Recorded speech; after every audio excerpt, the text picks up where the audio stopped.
on Broadcasting Sports. It's time for Pierre Governor Baseball on today's KCCR.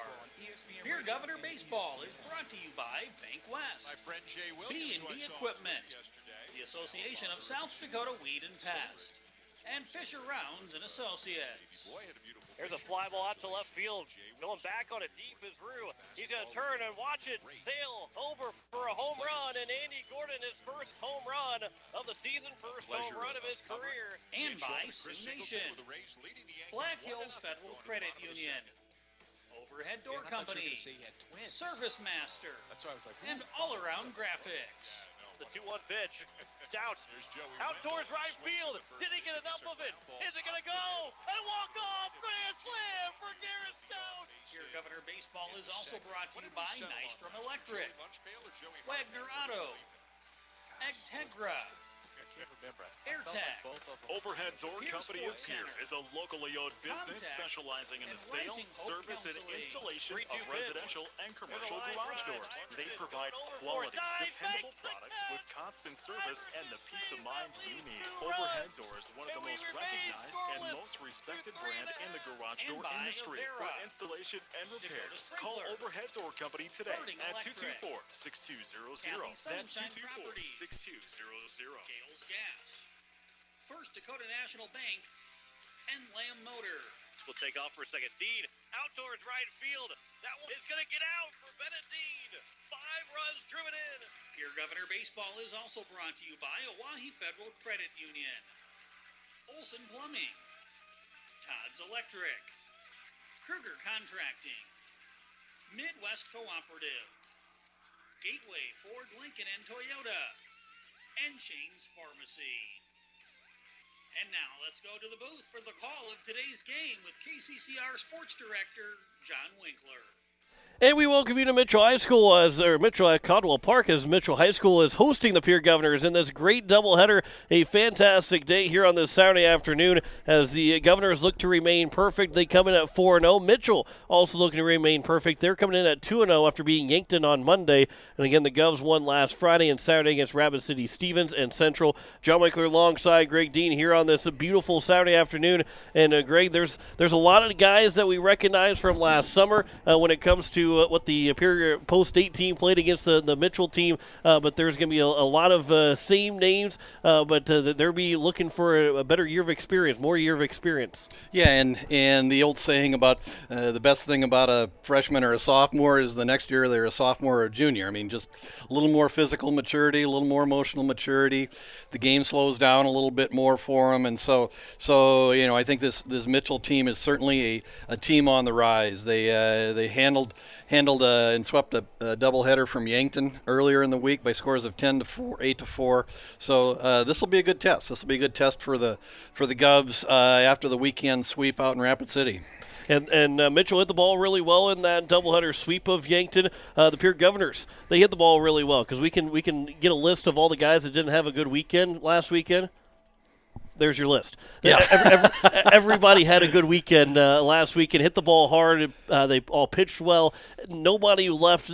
And, of course, some guys were leaving thinking that they could have done more, and that's also good to see that you're not satisfied with the weekend that you had. But everybody had a good weekend last weekend out in Rapid City. Yeah, I'd have to go back and look at the actual number of players who got at least one hit, but it was 12. It was a number of the Governors. I think everybody on the roster got some and multiple games of playing time last week. Over the 4-game stretch against Stevens and Central, the Govs scored 70 runs total combined in the 4 games, 60 hits total. And the thing that I think was really kind of down the line that we didn't really talk about a whole lot was not only how good the pitching was, but the defense was really solid. Just 3 errors over the 4 games, and so I think if you aren't given extra bases and extra base runners to the opposing team, you just set yourself up for success going down the line. And that's the big thing, you know. A lot of people are saying, "Well, boy, that was some blowouts that you had to deal with in that over the Rapid City weekend." But because of they weren't all walks. They were a lot of hard hit balls. There were a lot of good play by the Pierre Governors to make that those high scoring games because they hit the ball well and not just took walks every single at bat, every single plate appearance. Absolutely. Of the 60 hits, 23 extra base hits, 15 doubles, 8 triples. Nothing got over the fence last weekend, but there was a lot of ball. There were several balls who got all the way where they got all the way to the track and playing out of McKeague Field in Rapid City. It takes a hard hit ball to get out of there. That's a big park, and so I think the Governors come out of the gate hitting on all cylinders. Number of seniors on this team, and you can never overestimate or overstate the value that a team has when you can put just that level of experience. And some of these kids, at least 4 of them, have been on the varsity roster since they were freshmen. I mean, so you just not only have a lot of talent hanging out there, you got a lot of experience and just a lot of leadership out there. Governors taking on the Mitchell Colonels here in a doubleheader on this beautiful Saturday afternoon from Caldwell Park here in Mitchell. We'll step aside for 3 minutes, come back with more of the pregame show. You're listening to Pierre Governor Baseball on today's KCCR and today's KCCR.com. Insurance. We all need it to protect our homes, health, businesses, and belongings. But having adequate coverage is just the beginning. You also need the support of professionals who stand by your side to protect what's important to you. Fisher Rounds & Associates combines the coverage you want with the commitment you need. Fisher Rounds & Associates. At your service, at your side. With offices in Pierre, Mitchell, Watertown, Sioux Falls, and Rapid City.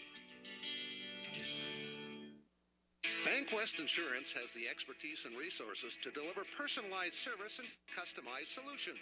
As an independent agency, we shop dozens of companies to get you the best coverage at the best price. As your trusted choice for insurance coverage, we promise to go the extra mile so you can rest assured your loved ones and your assets are protected. Contact your local agent to put BankWest Insurance to work for you. Not a deposit, not FDIC insured, not insured by any federal agency, not guaranteed by any bank, may go down in value, equal opportunity provider. At Black Hills Federal Credit Union, our top priority is providing value to our members. Since 1941, we have helped our neighbors buy homes and vehicles, finance their farms and ranches, insure their assets, and retire comfortably. From Custer to Sioux Falls, we live and work in our communities, and we treat our members like family. Visit bhfcu.com to learn more about how you can join. BHFCU is member-owned, not-for-profit, and federally insured by NCUA. Home Care Services is a private agency committed to providing expert advice and specialized care to those who want to remain living independently at home. Home Care Service has a team of nurses, caregivers, and administrative staff that offers a full range of in-home support services to our area. For more information about Home Care Services, call 224-2273. Expert advice, professional care. Home Care Services, 224-2273. Building a home.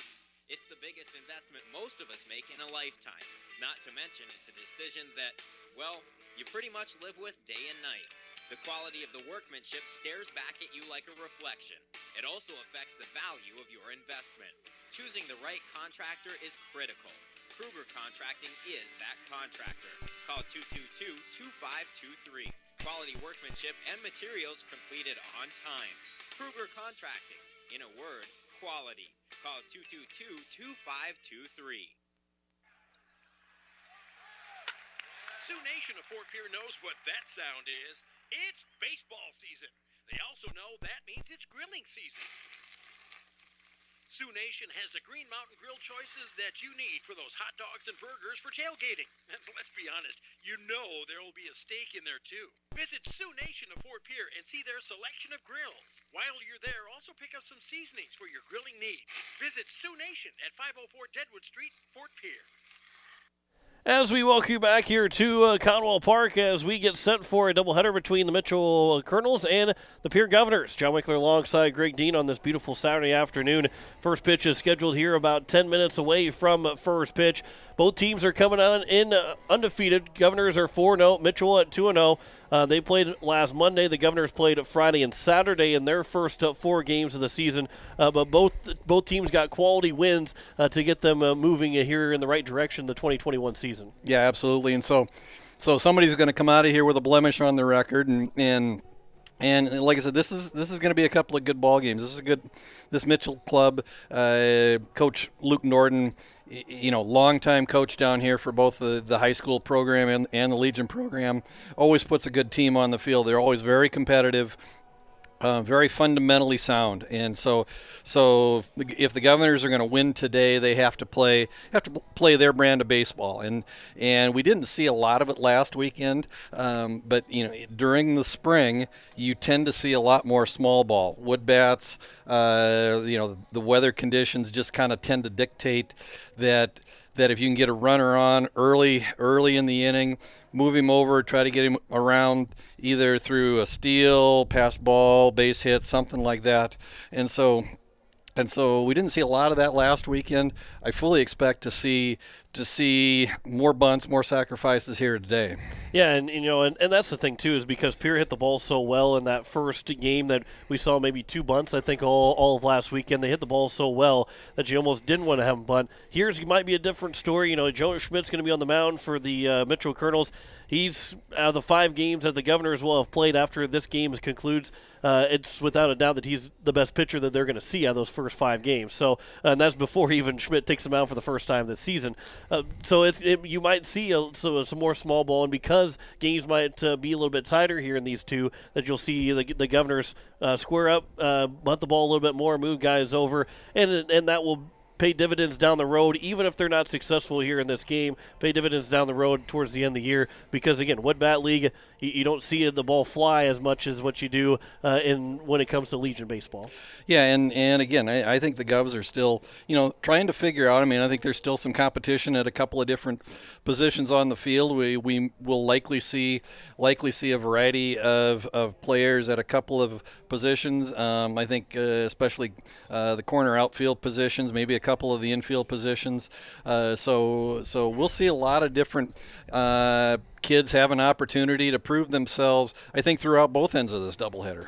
And the Governors are going to be without Matt Hansen today, as well as Deegan Huska. The one thing, too, though, that the Governors have all the track guys here, because the track was going to be played in Huron, or was in Huron yesterday, and the Governors are going to be playing here, which they would have lost several guys for the first game, but now they're only down 2 guys with Matt Hansen. He'll be down for the entire 2 games, and Deegan Huska will not be here. So the Govs have a little bit a little bit bigger roster than what they anticipated going into what would have been yesterday's games. Yeah, and they're also going to lose Jackson Edmond, who has a basketball commitment in Sioux Falls later today. He'll be leaving after the first game. So the roster is bigger than what it would have been had we played yesterday, but smaller than a full roster. Yeah, different. Yeah, they're losing different guys than what they wouldn't have had yesterday, if that all makes sense.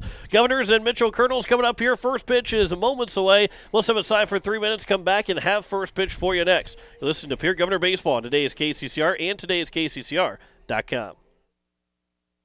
Looking for your next new or used car, truck, or SUV? Then go no further than the comfort of your own home. Shop online at lambmotor.com. On lambmotor.com, you'll find the vehicles Lambs has in stock. You can schedule a test drive or your vehicle's next tune-up, all online. New or used, shop for it all online, anywhere you are.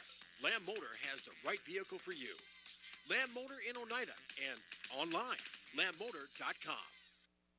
This is the life. Sitting here, sipping lemonade, basking in the warm sun, and admiring the beauty and the solitude of my very own landscaped backyard. I wasn't sure, but I was so glad when I made the call to Andy at Dakota Sprinkler and Landscaping to finally have the work done. Calling Dakota Sprinkler and Landscaping was probably one of the best and the easiest decisions I've ever made. Dakota Sprinkler and Landscaping, 280-4440. That's 280-4440. Nystrom Electrical Contracting in Pierre has been providing professional sales, service, and installation since 1977. Whether you're starting from scratch, new construction, or you're upgrading your current system at your home, farm, or office, give the professionals at Nystrom Electrical Contracting a call. They've got a lot of bright ideas. Call Nystrom's today to schedule a free computer-generated estimate. The number is 224-8750, or visit their website at nystromelectric.com. The Association of South Dakota County Weed and Pest Boards reminds all landowners and managers to look for and control noxious weeds this spring and summer. The receding water levels have provided new areas for noxious weeds to establish. Infestations that are found and treated early reduce the cost of control. For help identifying and controlling noxious weeds, call your county weed and pest supervisor or the South Dakota Department of Agriculture. Remember, good neighbors control noxious weeds. As long as you have a local cooperative, you'll never farm alone. At CHS Midwest Cooperative, our team is your team, ready to help you make the decisions that are vital to your operation. From the seed, plant health, and marketing the grain, to fuel to keep you running, the feed to supplement your herds, and the financing programs to make it all possible. We're here for you. Give CHS Midwest Cooperative a call today and let us show you the value of the co-op. Local, loyal, and trusted for generations. Service Master of Pierre. It's no secret we clean carpets professionally, but not many people know we clean furniture, kitchens, bathrooms, walls, floors, and windows. We also do fire and water restoration, plus construction cleanups. There's nothing we can't clean. Give Service Master a call at 224-9919. Service Master. The clean you expect, the service you deserve. Service Master, 224-9919. As we welcome you back here to Caldwell Park, umpires having their meeting right now at home plate with the coach of the Mitchell Colonels and Luke Norton, along with Derek Campbell, the Pierre Governors, as we are still getting set here, getting ready for Game 1 of our doubleheader between Pierre and Mitchell. And Greg, this is, I think, Caldwell Park, for all that it has, there's still something else about it, because this is the field that we got starting to get back to normal. This is where we played last year, first Legion game after the pandemic started. So maybe for a little bit more for Pierre, that this ballpark means a whole lot more right now. Yeah, and this is just such a historic field. I mean, this is just one of the best parks in South Dakota baseball. And we going back to our discussion last weekend about some of the best parks in South Dakota, and Caldwell certainly ranks right up there towards the top of the list. And there's just a handful that are on that short list. I think this is one of them. It is a big park. I mean, what you need to have here, because there's a lot of real estate in the outfield, you need to have some really good outfielders to track down balls out here. We'll step aside. We'll come back in 2 minutes for first pitch. You're listening to Pierre Governor Baseball on today's KCCR and today's KCCR.com. At Shane's Pharmacy, your health care is important, and Shane wants to be the pharmacist to take care of you. Shane's Pharmacy will make sure your prescriptions are filled in a timely manner, they will answer your questions, and they will even deliver to your home or office. Call 223-9200. Shane's Pharmacy, the pharmacy you know and trust. The number again is 223-9200. Shane's Pharmacy in Fort Pierre, proud to support high school athletics. Comtech in Pierre invites you to come out and check out their expansive showroom. It's filled with everything you need to thrive in today's technology-dependent world, and a knowledgeable staff to guide you through. Comtech has TVs, computers, personal electronics to commercial electronics, anything to fit your technology needs. The experienced professionals at Comtech can guide you through any questions you may have. Whether you struggle with technology or live for it, Comtech can help you find exactly what you're looking for. Comtech will even install and service what they sell, so you don't have to worry once you get your products home. Comtech, located at 1601 North Lowell Avenue behind Walmart. Check them out online at comtechplus.com. This winter, sip on a delicious hot cocoa and lose yourself in the grace of a fresh falling snow before you smash that hot mug on the driveway and join First Dakota to bank some noise for winter sports. Stomp for block shots, holler for match ceiling takedowns, and go berserk for a perfect dismount. Let's give the home team all we've got. Bank some noise with us at First Dakota National Bank. Open a new account online today at firstdakota.com. Member FDIC. Do you need the Pierre Governor apparel for the big game? Or how about Staley County apparel or post-date apparel? All-around graphics in Pierre is your place to go. Not only can you get your apparel, but they also do screen printing, jerseys, awards, and trophies. And did you know they can print and customize your signs? All Around Graphics can do it all. Located at 819 North Euclid Avenue or call 224-4677. All Around Graphics in Pierre, your one-stop shop. As we welcome you back here to to Cottonwell Park as the Pierre Governors take on the Mitchell Colonels. John Winkler alongside Greg Dean here on this beautiful Saturday afternoon as we go through the starting lineups. First for the Pierre Governors, Lincoln Keenels will lead things off. He'll bat first and play shortstop. McGuire Rasky is the center fielder batting second. Andy Gordon will bat third, catching here in game number 1. Bennett Dean will be in the cleanup spot, playing first base. Aaron Booth, the pitcher, batting number 5. Brady Getz, the third baseman, will bat 6th. Jack Merkwan, the right fielder, bat 7th. Spencer Lettler, the left fielder, batting 8th. And Jane Wiebe will be at 2nd and batting 9th. They are going against Jonah Schmidt. And, again, he did not pitch on Monday. And what I thought maybe that Jonah Schmidt had pitched, he did not actually pitch on Monday. So this is his first outing of the season. Everybody that pitched on Monday would have been available last night, but they're still all available today because no matter what, they would have had the 4 days off.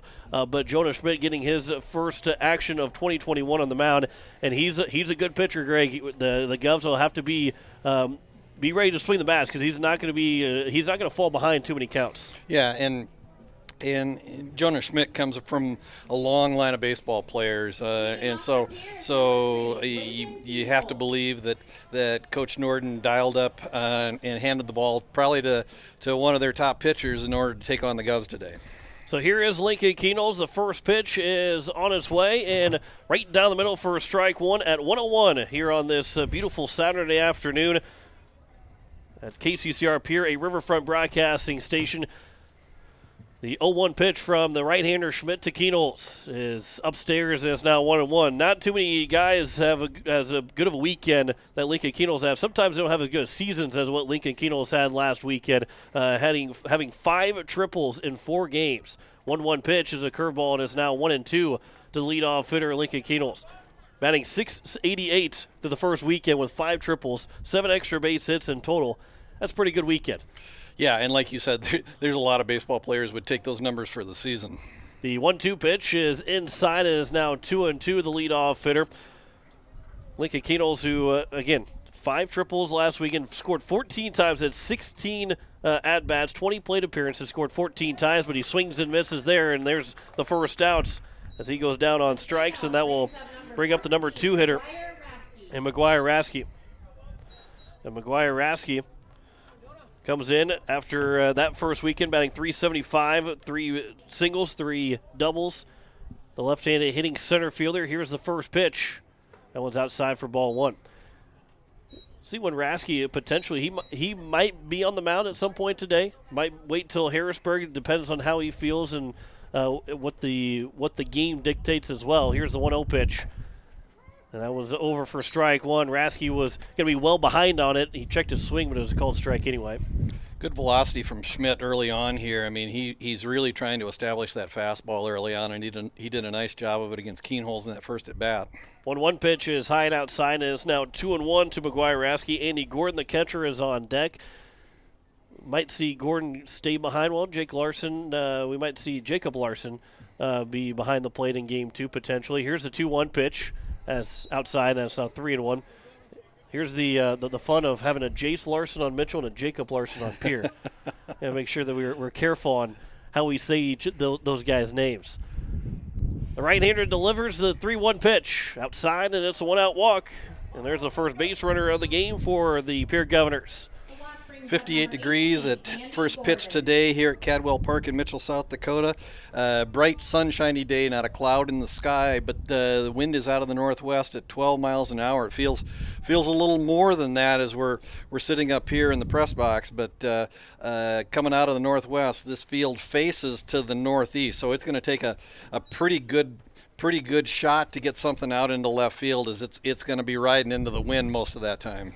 First pitch to Andy Gordon. It's upstairs for ball 1. Gordon hit a home run back on that opening weekend of Legion baseball in the summer last in 2020 as diving back in safely as McGuire Rasky on a pickoff attempt.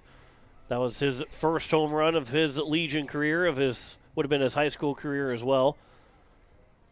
Let's see if maybe he can. It's going to take a lot, as Greg says. It's going to take a lot to try and get one out of the ballpark here. Even with the wood bats, it's going to still take even more than it normally would. 2-0 is the count to Andy Gordon.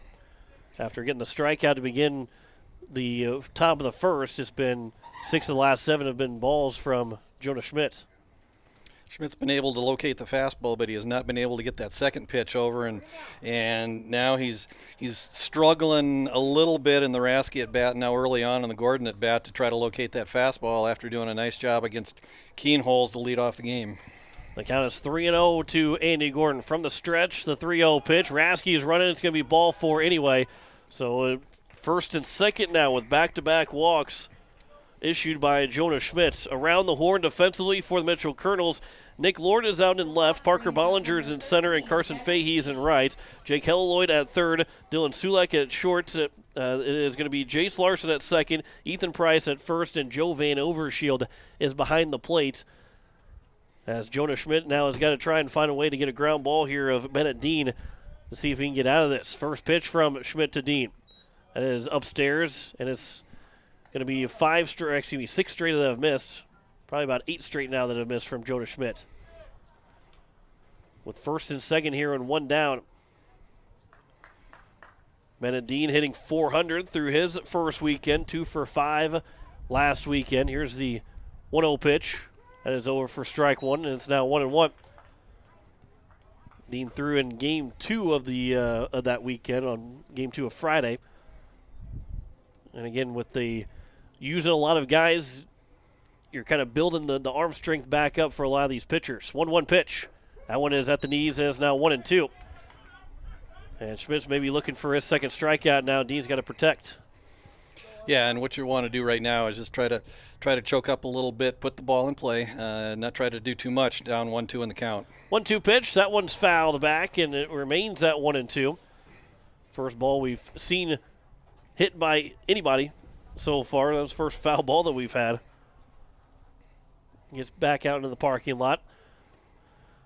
So here's the 1-2 pitch again from Schmidt to Dean. That one's popped up on the infield. The infield fly rule will take effect as the shortstop Sulek will make the catch. And there's now 2 down. And that'll bring up the pitcher, Aaron Booth, who can help himself out. The Governors last weekend, in all 4 top of the first innings, scored 4 runs on their way to a 4-0 start of the season. So they're in danger of that streak ending, which, quite honestly, I don't know how you would expect it to score 4 runs in every single top of the first inning. But here's Aaron Booth now trying to help himself out as the first pitch is over for strike 1, the outside corner. Booth did get an RBI, and he's 2 for 5 so far on the young season. Here's the 0-1 pitch. Upstairs, and it's 1-1. Yeah, and again, Booth, one of the seniors that is going to provide that leadership, and probably will see more time in the field this year than he has in past years. I mean, primarily to date, he's mostly been a pitcher only, but he's added some bulk, and just adds a little more senior leadership to that team, and is going to bring some things to the plate this year that I think we'll get to see over the course of the rest of the spring and into the summer. Count is 1-2 to Aaron Booth. Again, game 1 starter. He'll take the mound here after the top of the first inning, but hoping to extend it here. 1-2 pitch. That one's in the dirt. Rasky read it well, and he's going to get to third. Over to second is going to be Andy Gordon, or excuse me, whoever is running for Andy Gordon. Didn't see who that is that's running for him, but it's second and third now with 2 down. And the count is now 2-2. Yeah, and right now, again, just if you're Aaron Booth, 2 runners in scoring position, just settle down, take something up the middle. And that pitch is high, and it's now 3-2. So nobody will get the advantage here of getting an early start because they both advanced 90 feet, but a base hit would score 2 for Aaron Booth. Here is the full count pitch. Booth will foul it back to the screen, and we remain at 3-2. The big early game at bat here. Govs are looking for that early lead again, which would give Aaron Booth a little bit of breathing room. Get a base hit to make it 2-0. And it's a much different feeling going back to the dugout down 2-0 than tied 0-0, as that one is fouled back out of play, and it remains at 3-2. And again, good job here battling for Aaron Booth.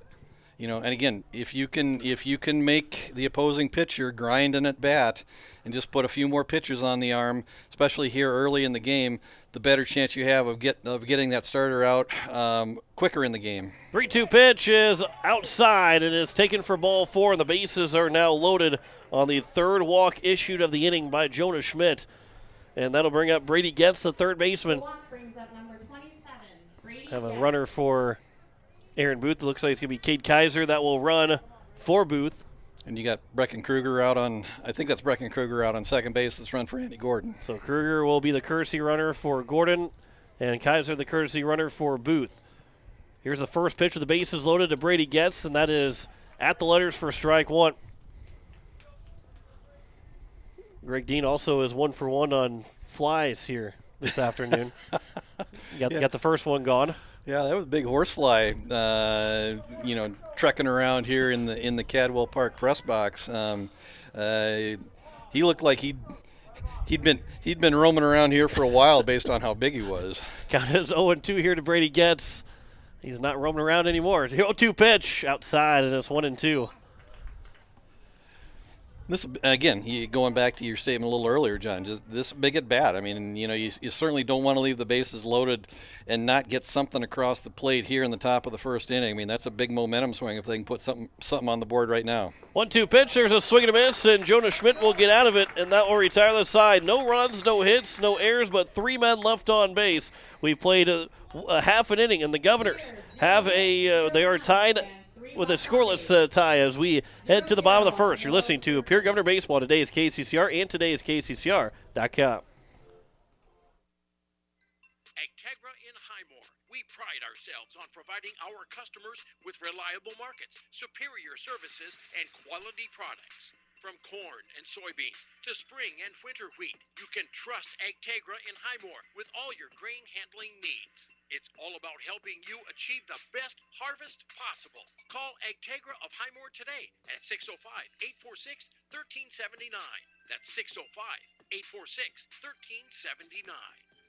Are you building a new home or remodeling the old? Adding a fireplace can make a house a home. Olson Plumbing in Pierre carries a full line of Heat-A-Later fireplaces. Whether your taste is traditional or contemporary, Olson Plumbing has a great selection of Heat-A-Later fireplaces that will fit any style. Whether you're building new or updating, call Olson Plumbing. Heat-A-Later Fireplaces, the first name in fireplaces. Olson Plumbing in Pierre is your source for the industry's largest selection of indoor-outdoor fireplaces, either gas or wood, and outdoor fire pits. Stop by their showroom at 2803 East Wells or give them a call, 224-6436. As we welcome you back here to Cadwell Park as we head to the bottom of the first inning as we go through the batting order for the Mitchell Colonels. Parker Bollinger will lead things off in center field. Dylan Sulek at short batting second. Jonah Schmidt is the pitcher batting third. Jake Helloyd will bat fourth in the cleanup spot playing third base. Joe Van Overshield is batting fifth, catching. Nick Lord, the center left fielder, batting sixth. Carson Fahey, the right fielder, batting seventh. Jace Larson will bat eighth, playing second base. And the first baseman is Ethan Price as he bats ninth. And they go against Aaron Booth, who threw back in the opening day starter or opening game starter innings. Gave up 3 hits, struck out 8, and hit one man. Struck out 6 and hit one man. Did not walk anybody. And has an ERA of complete 0 and a whip of .75. So a good first outing from Aaron Booth, looking to continue that here in his second outing of the season. Yeah, and the other two deep stats that I really looked at that caught my eye about Aaron Booth is he averaged less than 15 pitches an inning. We talked about that's kind of the bar that you set for a lot of pitchers at this level, because if you average 15 pitches an inning, that gets you through a full game and still rides you right at that 105 pitch limit. So he averaged under 15 pitches an inning, and 81% of his batters, 81% of the batters he faced, he threw a first pitch strike to, and that's huge if you're a pitcher, being able to get out and ahead of the hitter. It is 1-1 here to Parker Bollinger. He did fall behind 1-0 before that last pitch was tapped foul at the plate. And Bollinger, Sulek, and Schmitz will be the first 3 hitters. Bollinger had the best day on Monday as he went 4 for 7 with 3 RBIs for the Mitchell Colonels over the Yankton Bucks, as the count is now 2-1. He did hit a double, had 3 RBIs, the best of any Mitchell Colonel over that course of the day. There's a ground ball to the left side. That's going to be fielded by Keenels on the run. Long throw to first is going to be in time, and a good throw there from Keenels, the shortstop, over to Bennett Dean with a stretch, and the first man is retired to open up the bottom of the first inning. Yeah, just kind of a softly hit ground ball. The Keenhol's playing relatively deep on at the shortstop position, so he had to come in a fair distance and actually picked it up, made the throw on the run, and a good scoop by Dean over at first base, and the Governors have retired the leadoff batter today. First pitch is over to Dylan Sulek, over for strike one. Went 1 for 4, the triple back on Monday in their first 2 games of the year. As the 0-1 pitch from Booth to Sulek. That one is grounded, tapped in front of the plate, barehanded by Booth. Long throw to first. That is in time. And how about Booth fielding his position well? And the first 2 are retired on groundouts. Yeah, and that's just almost like a swinging bunt, just a ball that kind of gets into no man's land down the third baseline, kind of halfway between the pitcher and the catcher, and Booth actually in better position to make that play. Long throw, and thankfully he's got the arm to make that play, and they got Solik by a step. First pitch is over for strike one to Schmitz. Again, the pitcher here in game number 1. The 0-1 pitch from Booth to Schmitz. That one's lined right back up the middle, grounded through for a base hit, and we have our first base hits of the ball game for either side. And Schmidt will be the first base runner for the Mitchell Colonels. Yeah, just a ground ball right back up the middle, just a hard hit ground ball, and so the Colonels have their first base runner of the day. Colonels wearing the camouflage tops, white numbers, gray pants, black hats. Governors in their all grays with the green shirts. Green accents and green caps to go along with that, green and gray caps. First pitch is outside for ball 1 to Jake Helleloyd. The numbers that change from green to whites, which makes things a little bit harder for the broadcaster. But again, as the 1-0 pitch is upstairs and it's now 2-0, I'm happy that if we're going to see that all year, I'm glad it's going to be the team that I can figure out who they are by just looking at them. Although I didn't get Breck and Kruger right away, but I still can usually tell who they are by just looking at them and not by their numbers. Here's a 2-0 pitch. That one's on the inside, but just a little bit too far inside, and it's quickly 3-0 here to Helleloyd. And the Govs were almost out of this inning pretty quickly, but instead now they're threatening to put 2 guys on base with 2 outs. 3-0 pitch from Booth. That one is a get-me-over fastball for strike 1 right down the middle as Helleloyd was taken all the way. And the count is now 3-1 to the number 4 hitter, Jake Helleloyd. Helleloyd went 2 for 5 with an RBI, had a double. Runner is off with the pitch. There's a swinging strike. The throw to second. And he is going to be safe because there was not a foul ball. They were about to go back to – Schmidt was about to go back to first base thinking it was a foul ball. Keenels thought it was a foul ball as well because Schmidt didn't slide. I think there's a lot of confusion between those 2 guys. The count is now 3-2 as it was a swinging strike. Here's the 3-2 pitch to Helleloyd. He'll foul that one off the umpire, off his arm, and it'll remain at 3-2. Yeah, just play where sometimes you just kind of get crossed up out at second base, and fortunately for the Colonels, unfortunately for the Govs, Schmidt was able to get back on the base because he'd taken a step back and was starting to retreat back towards first base before he realized that the ball was still alive and still in play. So the count remains at 3-2 as Booth will work from the stretch. Here is the 3-2 pitch. That one will bounce in, and it's a walk issued to Helleloyd, and is now first and second here with 2 outs, and that will bring up Joe Van Overshield, the catcher. And Keenels, I think, also thought it was a foul ball because he probably could have put the tag on Schmidt and could have got out of the inning, but he kind of was slow to put the glove over to him. Here's the first pitch to Van Overshield. He'll pop that one out of play, and that will be strike 1. And it is 0-1. Actually went off the light and came back into play. But, if I think just everybody knew except for Keenholz and Schmidt knew that was not a foul ball. I think they're the only two that didn't realize it. And when they realized it was still a live ball, they were getting a lot of help from the dugouts, from the stands. I think some of the players were. I think everybody was yelling at one guy or the other, as the count is now 1-1 here to Van Overshield as that one missed. First and second here with 2 outs. That one's upstairs and is now 2-1 to Joe Van Overshield. With first and second here and 2 outs. Van Overshield went 1 for 6 with an RBI on Monday. Those. Talk about Monday a lot because those are the only 2 games that Mitchell has played so far where you have a little bit more of what the Pierre Governors have done. They've got 4 games of stats where Mitchell's just got that one day of the doubleheader. The count is now 3-1 here to Van Overshield. 3-1 pitch. That one misses, and it's now the bases are loaded here with 2 outs, and that'll bring up Nick Lord. So with the Governors being able to walk to get the bases loaded, now the Mitchell Colonels will have 2 of their 3 guys on with walks for the bases to be loaded. They have a courtesy runner for Van Overshield, and it will be number 5. Now I'm trying to find my list here to see who that is. And number 5 will be Sparks. Sparks will be the courtesy runner. First pitch is missed for ball 1 to Nick Lord.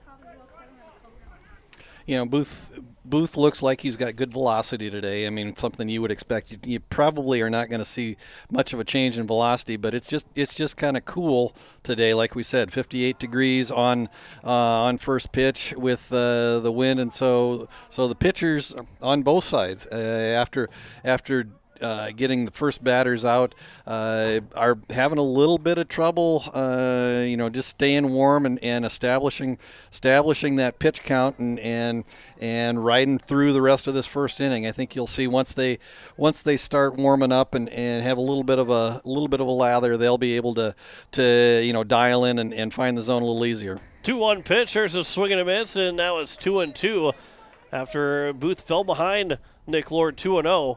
He's come back with 2 straight strikes, and the count is 2-2. See if we can blow this one by him and also string the bases loaded here in the bottom of the first inning. 2-2 pitch from Booth. That one's upstairs, and now it is 3-2. So all 3 runners will get a head start with the bases loaded here and 2 outs. This is a big, important pitch here from Aaron Booth to Nick Lord. He'll work from the windup, so there'll be a long advantage here for all 3 runners. They will take off. 3-2 pitch. That one misses, and it's a 2-out bases loaded walk to allow the Colonels to take the first lead of the ball game, and they lead it now 1-0. First time the Govs have trailed this year in first time in 5 games so far. But again, I think just a situation where Aaron Booth just having a little bit of trouble with the control right now. And again, I think I would attribute that as much to the weather conditions and just kind of getting a feel for early season pitching. First pitch is over to Carson Fahey for strike 1. Here is the 0-1 pitch. Booth is working now the windup. That one is upstairs, and it's now 1-1. Fahey went 3 for 6, batting .500 so far this season. 3 for 6 and scored a couple runs in those 2 wins over Yankton. Here is the 1-1 pitch. Upstairs, and it's now 2-1 here to Carson Fahey. Again, with the bases loaded, 2 outs. First run is in. 3 walks issued in the inning from Aaron Booth. Also a base hit. That's getting that Mitchell that first run. Here's a 2-1 pitch. Here's a swing and a miss. And it's now 2-2 here to Fahey.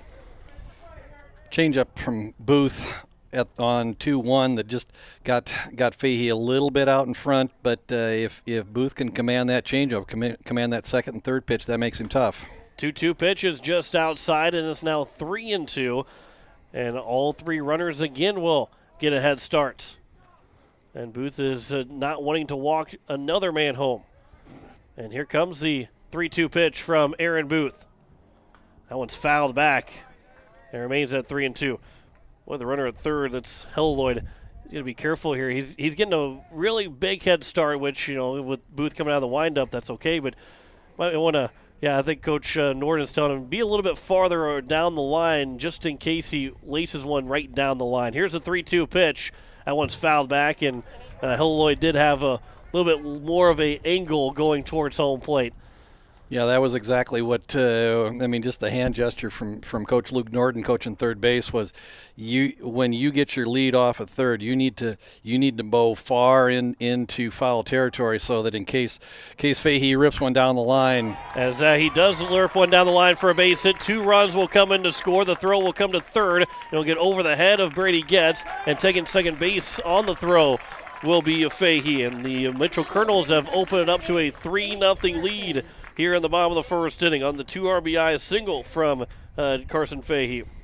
And again, just a situation where you're never out of an inning. First 2 guys go down, and looks like Aaron Booth is cruising, and then the base hit up the middle, followed by 3 walks, and then another base hit, and before you know it, the Colonels got 3 runs on the board. So I'll bring up Jace Larson, the 8th man, to come to the plate here in the bottom of the first. And a base hit could make this a 5-0 game with 2 outs and runners at second and third. First pitch popped up, foul, now will get out of play. And it's 0-1 here to the number 8 hitter, Jace Larson. And just a little bit of a fundamental error on behalf of the Govs. The throw from left field came through all the way to home plate, overshot the cutoff man, and allowed the runner to go from home plate to second on the play. And ground ball to shortstop Kenols. He'll field and throw on the run to retire Larson, and that will retire the side.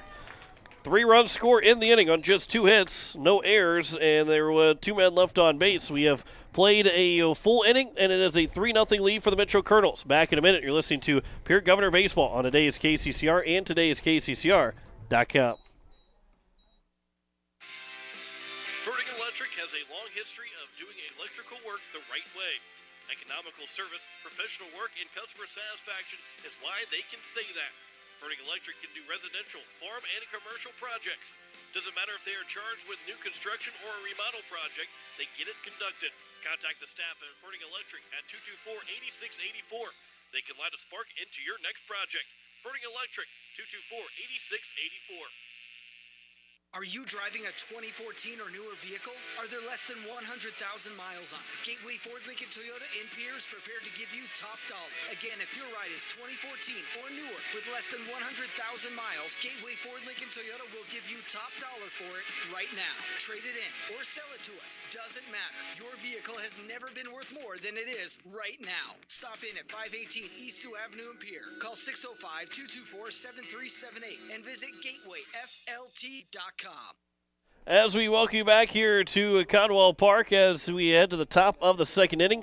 Joe Eckler alongside Greg Dean here on this Saturday afternoon. The Governors have some work to do as it's first time this season they've trailed, but they're down 3-0 here after just the top of after the first inning. 7, 8, 9, Jack Merkwan, Spencer Lettler, and Jaden Wiebe will be the first 3 hitters here for the Pierre Governors. As Merkwan, Lettler, and Wiebe, the 7, 8, and 9 hitters, and again, the Govs are looking for their first hits of the afternoon. They had 3 walks to load the bases, but they weren't able to score, and that's right now a big difference in this ball game with those 3 guys left on base. First pitch swinging by Merkwan. He swings and misses, and it's 0-1. And you give Jonah Schmidt, the Mitchell starting pitcher, 3 runs to work with in the first inning, and the confidence level just goes up. And so we'll see if the Govs can respond here in the second and try to nibble into that lead a little bit. Now it's 1-1 here to Merkwan, yeah, and a guy that this is his first outing, so you expect him to kind of settle in after that first inning. So you can't expect him to load the bases on 3 walks every single inning and try and score runs off of that. You're going to have to earn your way on here fairly quickly as the count is now 1-2 as Merkwan swung and missed at that 1-1 pitch. And here comes the 1-2 from the big right-handed pitcher and Jonah Schmidt to the leadoff hitter, Jack Merkwan, inside, and it's now 2-2. Yeah, that third pitch of an at-bat is really probably the most important pitch that the pitcher will throw in any at-bat, because that's where you'll either go to 3-0 or, in all likelihood, more likely 1-2 or 2-1. And if you can stay ahead of the hitter, stay ahead 1-2 or 0-2, even with a foul ball, that just puts you in a much better position for success if you're a pitcher. And again, same thing for a batter. I mean, the opposite. You want to try to work that count and stay out in front. 3-2 pitch is upstairs, and it's a leadoff walk to Jack Merkwan, and they'll bring up Spencer Lettler. And so far, both pitchers are struggling to find the strike zone. You've had 3 walks from Aaron Booth. Now it's the 4th walk from Jonah Schmidt. So with those 7 walks between 2 guys that you'll probably see a little bit, you don't see very often, as we do have some activity in the bullpen down the right field line for the Pierre Governors. The first pitch is upstairs for ball 1 to Spencer Lettler. Yeah, we'll try to get a read on who's down in the bullpen. Whoever is warming up right now still has their hoodie on, but just by the frame, I'm going to guess I think it's Isaac Pollock. I think you're exactly right. Yeah, the delivery of that pitcher down there looked like Isaac Pollock, as it's now 2-0 here to Spencer Lettler. Lettler had himself a pretty good weekend in that first weekend, batting .556 coming in here to game number 5. 2-0 pitch is outside and low, and it's now 3-0. He had 4 doubles and a triple out of the 5 hits that he had. Or 1 double and 4 singles. And trying to get my lined up here, but he did have those 5 hits. Went 5 for 9 in those 9 at bats that he had. 10 plate appearances he has. The 3-0 pitch is over, and it's now 3-1.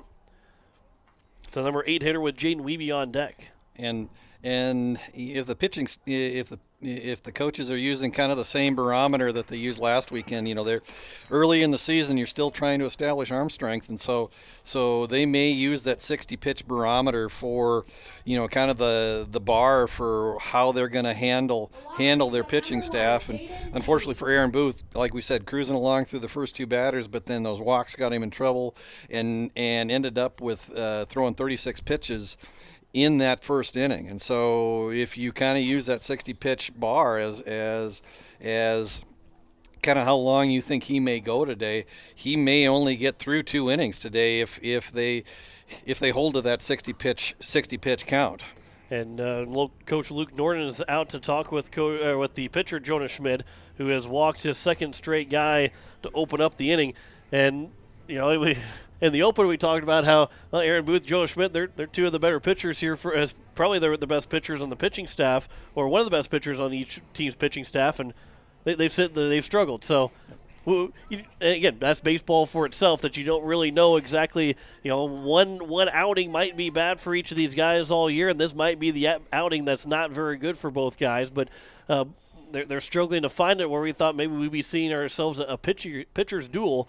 And guys that were going to be able to handle themselves on the mound. There's a ground ball to the right side, and that's fielded by the first baseman, Price. He'll step on the bag himself. And the first man is retired here in the top of the 2nd, and Jaden Wiebe. It'll bring up Lincoln Keenels with 2nd and 3rd. And a base hit from a guy that's, again, came in this first game of the day at batting .688. You hope that he can drive someone in, at least one guy in, as we roll back to the top of the order. As they're down 3-0 right now, still looking for that first hit here in the top of the 2nd. First pitch to Keenels is upstairs for ball 1. Yeah, and even though Wiebe grounded out to first base, you call that a productive out because even though it was a routine play, both runners moved up a base. Both runners are now in scoring position. The 1-0 pitch misses inside, nearly hits Keenels, and it's now 2-0. And Keenels with 5 triples so far this season. In the first 4 games, he's already 2 shy of tying the single-season record for triples for the Pierre Governors. That's now 3-0, and he's 6 shy of tying the all-time record. And he did that in his first 4 games of high school baseball with the Pierre Governors. I'd say those records might, at least the single-season one is in jeopardy already. The 3-0 pitch, that one's upstairs, and Keenels will draw a walk, as he is 0 for 1 on the day, but the bases are again loaded to bring up now McGuire Rasky, who walked back in the top of the 1st. Yeah, and again, dangerous situation here for the Colonels and Jonah Schmidt on the mound. Bases loaded, one out, and the veteran McGuire Rasky at the plate. I mean, the guy who's been around this program for 4 years and brings that left-handed presence to the plate. And again, you're just looking for him to just try to just put the barrel of the bat on the ball and just try to barrel one up someplace, line drive it into a gap someplace. The 0-1 pitch, there's a ground ball, back up the middle, fielded by the shortstop, flipped to second for one, the throw to first is not in time. They're safe, and the 2 runs will score as Spencer Lettler did not break stride, and the first baseman, Price, he fumbled the ball trying to get it back home, but he also came off the bag. The umpire said he came off the bag, which is why McGuire Rasky is safe at first, and a fielder's choice that will drive in 2 runs, and it's now a 3-2 ball game. That's a huge play in this top of the second inning. Yeah, and just a number of good things happened for the Governors on that play. First of all, Keenholz goes in hard into second base on the slide, clean slide, and so kind of disrupted the throw and the relay from the shortstop to the second baseman to the first baseman, and that's what caused the throw to be just a little bit offline and pulled Price off the bag, and he actually sat down on the ground and was unable to make the throw home. But again, credit to Rasky for running hard, for beating the throw out on the relay, and then credit Spencer Lettler for never breaking stride, coming all the way around from second base to score on that play. And here is Andy Gordon, who fouled the first pitch off, and it's 0-1. Rasky was on the move on that first pitch, not running here. And the 0-1 pitch is in the dirt, and a good block there by Van Overshield. And the count is now 1-1. So a 3-2 ball game here with those 2 runs scoring on that fielder's choice that McGuire Rasky hit to the shortstop. And we have activity in the left field bullpen for the Mitchell Colonels. Gordon tried to go the other way with it and fouls it off. And is now 1-2 here to Andy Gordon. Gordon comes into the game hitting .500 on the year. He started off a little slowly on Friday, but had a big day on Saturday last weekend and just really tore the cover off the ball. We'll see if we can keep that going here today. 1-2 pitch is upstairs and is now 2-2 to the number 3 hitter Andy Gordon, who also walked in his first trip to the plate. Gordon and Rasky are the 2 guys, 2 of the big name guys that were returning here for this season. The 2-2 pitch gets in the dirt and is now 3-2, but it will get to the backstop, and McGuire Rasky will trot his way over to second base, and it's now a runner on second. He's in scoring position. You know, when you look back to what the last couple of years have brought, Andy Gordon and McGuire Rasky have kind of been those 2 staples. You know, last year you added more guys, but Gordon and Rasky kind of have been there the last several years. Here's a 3-2 pitch. Swing and a miss, and Gordon goes down on strikes, and that will retire the side here in the top of the second. Governors got 2 runs back. They did not record a hit still in this inning. There were no errors, and 1 man left on base. We have played an inning and a half. It is a 3-2 lead for the Metro Colonels over the Pierre Governors. Back in a minute, you're listening to Pierre Governor Baseball on today's KCCR and today's KCCR.com. Overhead Door Company of Pierre is a locally owned business specializing in the sale, service, and installation of residential and commercial garage doors. They provide quality, dependable products with constant service and the peace of mind you need. Overhead Door is one of the most recognized and most respected brand in the garage door industry. For installation and repairs, call Overhead Door Company today at 224-6200. That's 224-6200. Wondering what to do with the pitted and rutted drive? B&B Equipment will get you covered. Wanting to put something down the ground? B&B Equipment will put a hole in your project. Need to even up that property? B&B Equipment can fill that need. B&B Equipment can deliver all your gravel and material needs. B&B Equipment is here for all your excavation needs. Contact B&B Equipment, 224-6727, a contractor here for you. That's B&B Equipment, 224-6727. As we welcome you back here to Cotwell Park as we head to the bottom of the second inning, the Govs and Colonels, it's a 3-2 lead for Mitchell. Joe Wickler alongside Greg Dean here on this Saturday afternoon, a beautiful Saturday afternoon here at Mitchell. I guess you can ask for some maybe better temperatures, but you really again, we're still in the early part of spring. You can't ask for better weather than what we've had last weekend and now this weekend as well. Yeah, no moisture early on in April. If you can get a near 60-degree day and the sun is shining, that's about all you can ask for in Central South Dakota. First pitch to the number 9 hitter Ethan Price is over for strike one. First baseman here in game number 1. Yeah, we were originally supposed to play here last night at Caldwell Park, but it got pushed back to this afternoon as the 0-1 pitch is upstairs and it's 1-1. We will take the rain here in a couple of weeks, 2 weeks from now, 10 days from now, we're going to Huron to play on a Tuesday afternoon, or Tuesday evening, as the 1-1 pitch is just a little bit below the knees and is now 2-1. But because we play most of our games over the weekend, we'll gladly take rain throughout the week and just be nice, perfect days here in the weekend. That one's popped up into shallow center field. McGuire Rasky maybe moves about 2 inches to his right to make the catch, and the leadoff man is retired here to open up the bottom of the second. I say he went to shallow center field mostly because, yes, the guys are playing a little bit shallow, but you look at center field, it's 420 in dead center. It's a long way out there, so it looks like Rasky's playing really, really shallow compared to playing a little bit more shallow than normal. That one's grounded off of Booth, but you have to be barehanded by Keenels. A throw to first is going to be in time.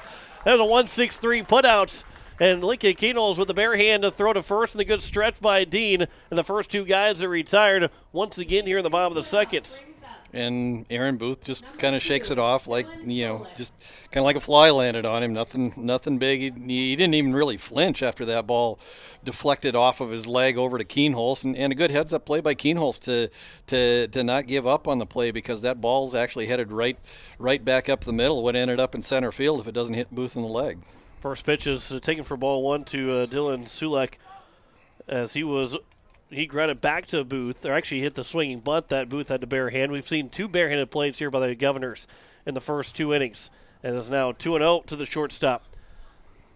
And that's a tough play to make for just about everybody. Aaron Booth have to, which again, it doesn't hurt when the out's made. It feels a little bit better when you still get the out when it goes off you. It's now 3-0, but Keenholz to barehand it, and then the stretch that Dean had at first base, because without all 3 of that happening, it's going to be Bollinger that's going to be safe at first base. But all 3 were perfect to make that the play, as the 3-0 is over for strike 1. It's now 3-1.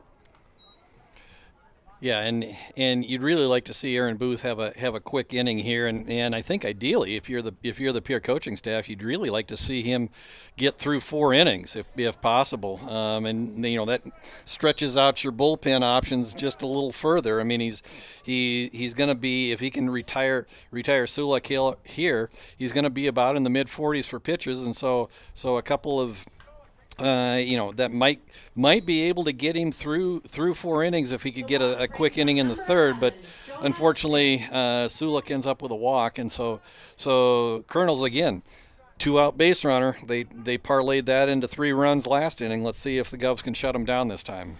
And now here is Jonas Schmitz after the walk to Sulek, and a runner at first with 2 outs. Here's the first pitch from Booth from the stretch.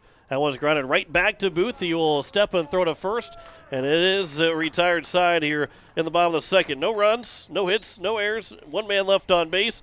We have played 2 full innings. Governors, they trail Mitchell 3-2. Back in a minute. You're listening to Pierre Governor Baseball on today's KCCR and today's KCCR.com. Innovation. It's right here. Avera St. Mary's Hospital keeps care local for you and your family, offering comprehensive care that has earned 4 out of 5 stars by the Centers for Medicare and Medicaid Services in hospital performance and safety. Avera St. Mary's world-class care is further supported by advanced technology, 2-way video e-consults, 3D mammography, and a state-of-the-art birthing center, so you and your family don't have to go anywhere else, because innovation lives right here in Pierre. Learn more at avera.org/news. Your home and business are important to you, and you need quality furnace and air conditioning products and service. With a combined 50-plus years of experience, AirTech Heating and Cooling provides you with just that service. Call 945-0160 for sales, service, and installation of furnaces, air conditioning, and heat pumps. AirTech Heating and Cooling features the American Standard products. Sales, installation, and service. You want the best, and that's what you'll find at AirTech Heating and Cooling in Pierre. As we welcome you back here to Codwell Park as we head to the top of the third inning, Governors are down at 3-2 to the Mitchell Colonels. As Jonas Schmidt had himself actually didn't have himself as good of an inning as he had the first inning, which, again, wasn't very good for himself, but he still has a 3-2 lead. He's loaded the bases both innings. He has not given up a hit, though. One of those weird games where it's a 3-2 game, Mitchell's winning, but Joe Schmidt's working on a no-hitter through 2 innings. but yet the Governors have left 4 guys on base in those 2 innings. Yeah, we saw that the Post-State Legion team was almost the beneficiary of being no-hit but still possibly winning a game last summer against Fargo Post 2. They were actually ahead 1-0 going into the 7th inning, and unfortunately ended up losing that game 2-1. But that's why baseball is a funny game.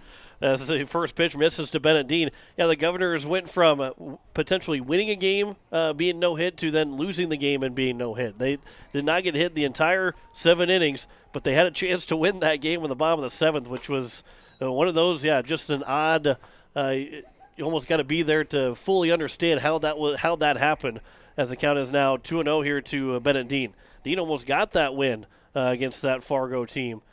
He threw those 6 shutout innings as the 2-0 is over for strike 1 here to the first baseman.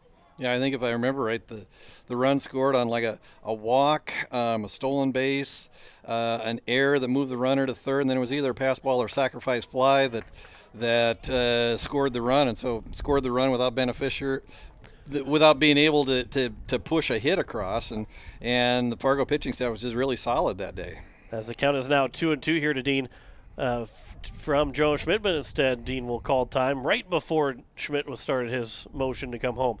I think, if I do remember correctly, I think it was actually a double steal that they threw to second. The guy came home to score.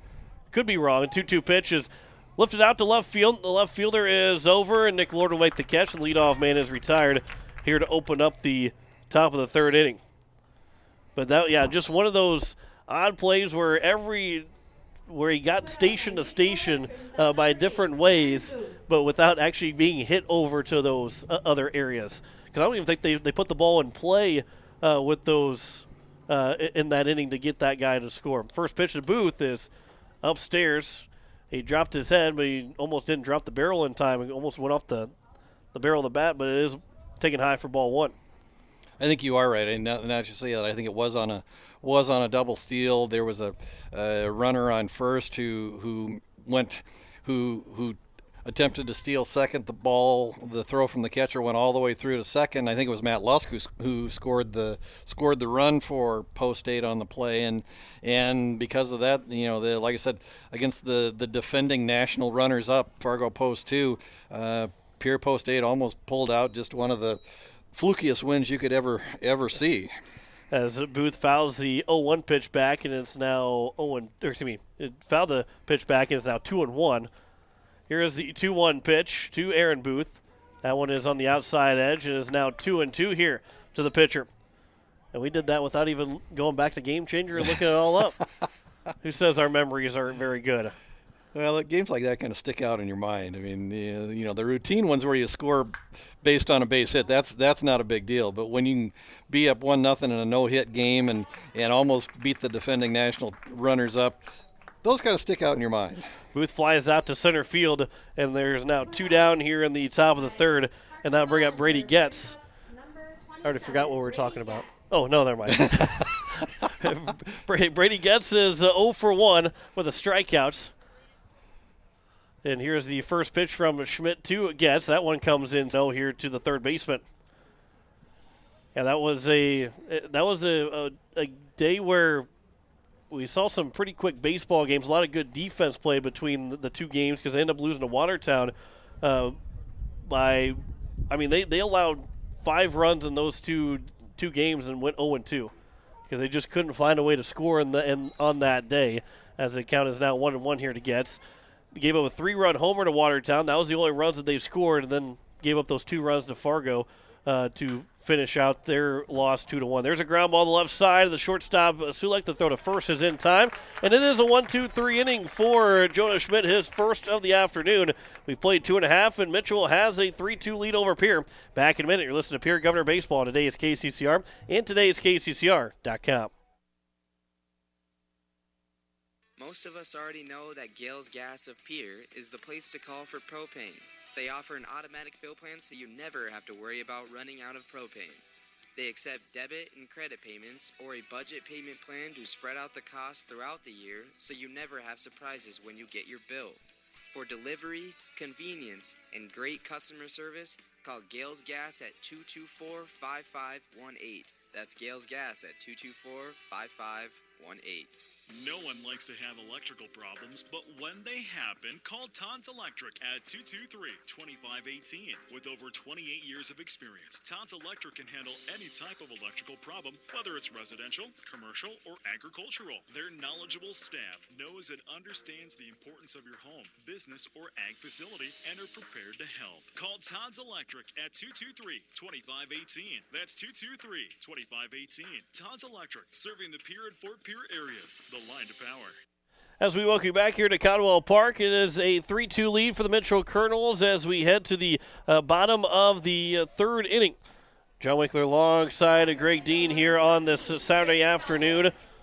First of a doubleheader as the Colonels and Governors are looking to remain perfect as we head into this bottom of the third inning. Both the teams coming in off of a doubleheader win. The Govs won Friday and Saturday, and a doubleheader against Rapid City Stevens and Central, and Mitchell won against Yankton on a doubleheader on Monday, as both teams are undefeated, 4-0 for the Govs and 2-0 for Mitchell. Here's the 1-0 pitch. That one's grounded left side, backhanded by Keenels. Long throw to first, another good stretch there by Bennett Dean, and the first man is retired. That was Jake Hilloyd. And there's one down. Keenel's been busy over there at shortstop. Dean's been good with those stretches, a couple scoops as well. And it's the first out here in the bottom of the third. That'll bring up Joe Van Overshield.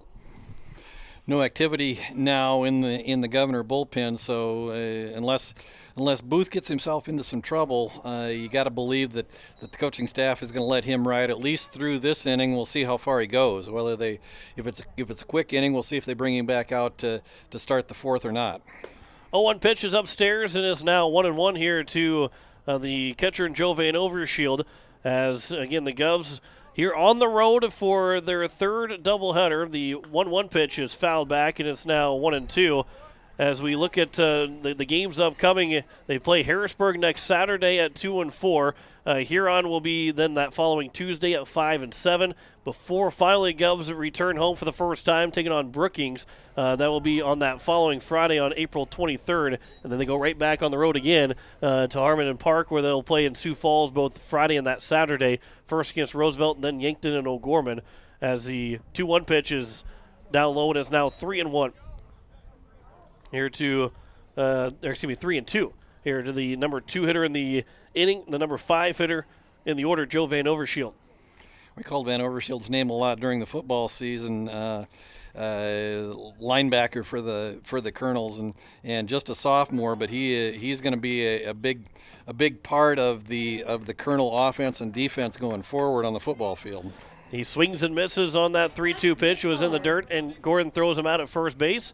And they're now 2 down, and that'll bring up Nick Lord.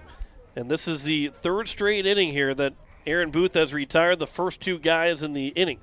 He didn't back in the bottom of the first, but they ended up scoring 3 runs, all with 2 outs. And he only allowed 1 guy to reach base with 2 outs in the bottom of the second. And now he's looking for a 1-2-3 inning, just like his counterpart, Jonah Schmidt, did back in the top of the third. Here in this bottom of the third, first pitch is over for strike 1 to Nick Lord, who walked his first trip to the plate. That one's outside, and it's now 1-1. A couple of quick score updates. The Twins and Mariners are scoreless in the bottom of the second, and the Dastardly Milwaukee Brewers are leading the Cardinals 1-0 in the top of the second. As that one's fouled back over the top of the press box, and it's now 1-2 here to the left fielder in Nick Lord. No comment on my Dastardly Milwaukee Brewers comment? I think there's a equal hatred from both the Cardinals and Twins fans. There's a curveball. This is a swing and a miss by Nick Lord, and there is a 1-2-3 inning for Aaron Booth. We've now played 3 full innings. Mitchell still has a 1-run lead over Pierre, 3-2. Back in a minute. You're listening to Pierre Governor Baseball on Today's KCCR and todayskccr.com.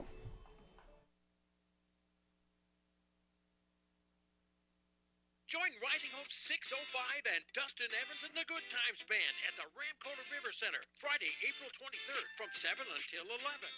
Rising Hope 605 is raising funds for people within our community to reduce barriers to access hope. You can do your part by purchasing a ticket and inviting your friends and family to a fun night out with Dustin Evans and the Good Times Band. Purchase your ticket at risinghope605.com. That's risinghope605.com.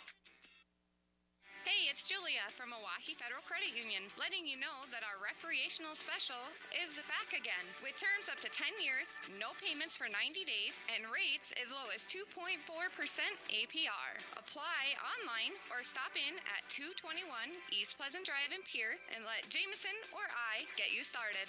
People helping people. Hawaii Federal Credit Union.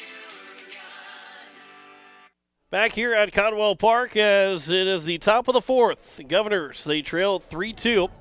Jonas Schmidt out for his 4th inning of work, 68 pitches through those 3 innings. Aaron Booth with 60 through 3. And Jack Merkwan will lead things off. Governors are still in search of their first hit. Schmidt has kind of calmed things down a little bit as he's retired the last 4 guys. He also had a fielder's choice, but that one, fielder's choice, got the 2 runners home for the Governors. First pitch to Merkwan is at the knees on the inside corner, and it's 0-1. 7, 8, and 9 here for the Governors, Merkwan, Lettler, and Wiebe. That's where the Govs scored their 2 runs with 7, 8, and 9 to open up the top of the second. That one's inside, and it's now 1-1 here to Merkwan. Merkwan, the sophomore, and again, somebody that we'll hear a lot from on a multi-sport athlete, football, basketball, and baseball, and will be a key contributor for the Governors going forward over the next couple of years. The 1-1 pitch is over, and it's now 1-2, as the 1-2 pitch is fouled back, and it remains at 1-2. As trying to find the Mitchell schedule here, figuring out when they play again, because that's might be you might see Jonas Schmidt continue here as it's now 2-2, because again, you know, since we're a pure broadcast and we're playing against Mitchell, we'll say that Mitchell has a no hitter going on. We're not too worried about being superstitious for them, but because he's got a no hitter, do you leave him out there for the 105 pitches? And I mean, again, it's also his first outing of the season, so you want to be safe with them as well, as the count is now 3-2.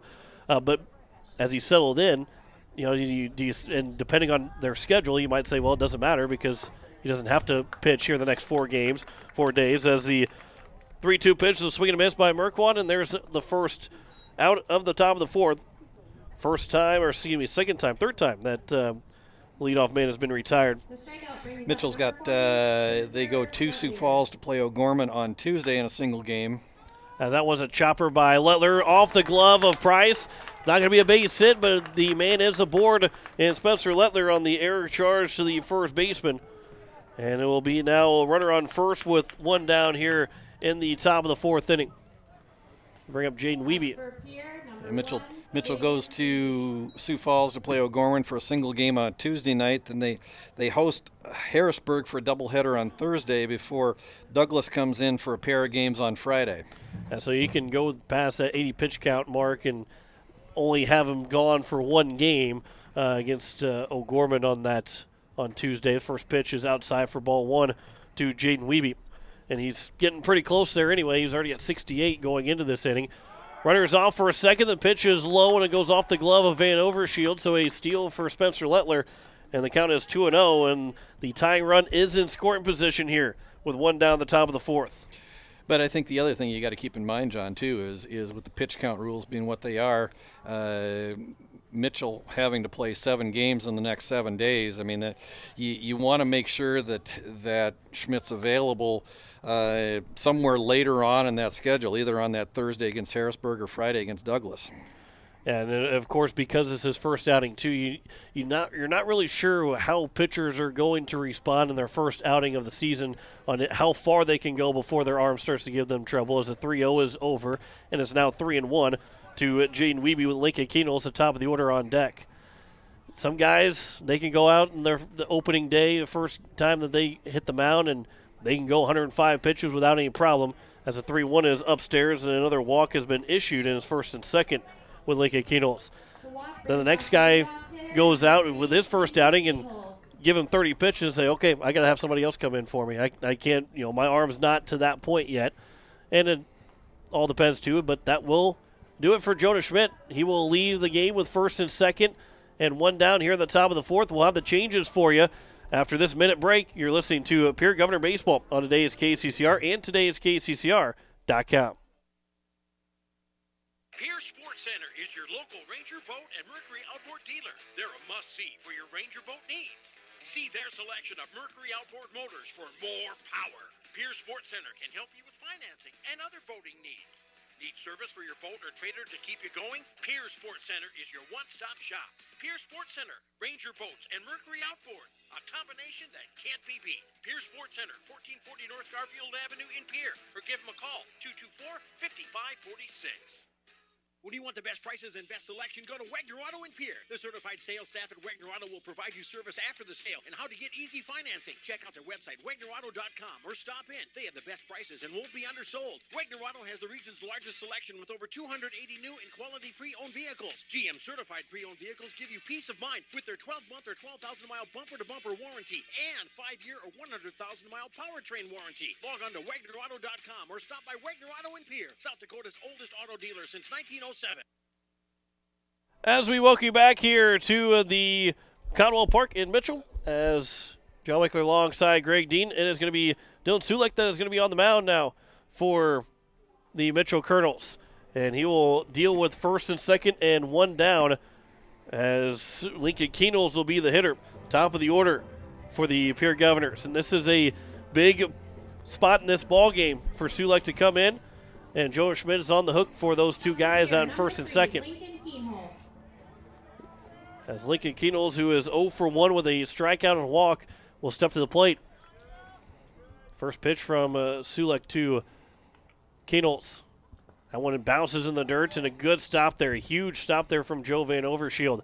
And it's 1-0.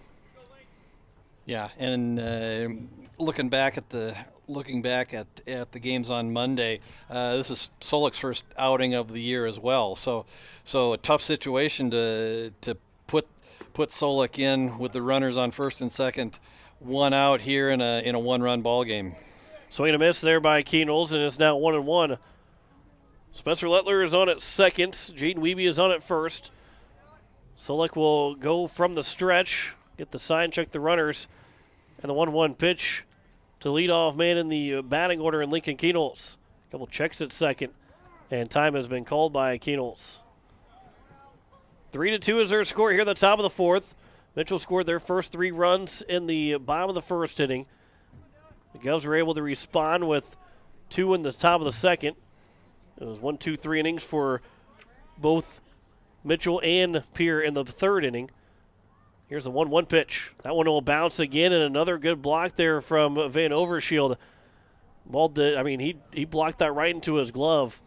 That was a perfect play by Van Overshield, and Lettler had no opportunity to get to third base. That one bounced in several feet in front of the plate. It's always nice to have a catcher that can block you up like that. Pierre has had several for the last several years. As the 2-1 pitch. That one's grounded left side. That's through for a base hit. First one of the game for the Governors. Rounding third is Lettler. Here comes the throw of the plate. It's going to be cut off, and the Governors have tied it up at 3 on the RBI single from Lincoln Keenels. Here at the top of the 4th inning. Yeah, just a kind of a softly hit ground ball that got through the hole between between Schmidt at short and Helleloyd at third, and good speed by Lettler coming around to score his second run scored of the game, and just and there's no substitute for speed in a situation like that, and Ryan Kruger, the coach in third base, just immediately put the go sign up because the ball was hit kind of into short left field, and the left fielder Lord had to come in a long way, and wasn't even a play at the plate for Lettler by the time he crossed. 0-1 pitch here from Solek to McGuire Rasky. Swing and a miss. And it's now 0-2. Rasky is 0 for 1. He had the RBI fielder's choice back in the second inning that ended up scoring 2 runs. And that was an interesting play because do you give him the 2 RBIs for it, or do you give him the 1 RBI and say that because of the play that was made, the other run was able to score? Well, at least on Game Changer, the official. That was right back up the middle, just past the glove for a base hit of Solek. Rounding third and coming in to score on the throw is offline, and taking second base will be McGuire Rasky. Everybody moves up 90 feet. Wiebe scores on the RBI single for McGuire Rasky, and the Govs have their first lead of the ball game here at the top of the fourth.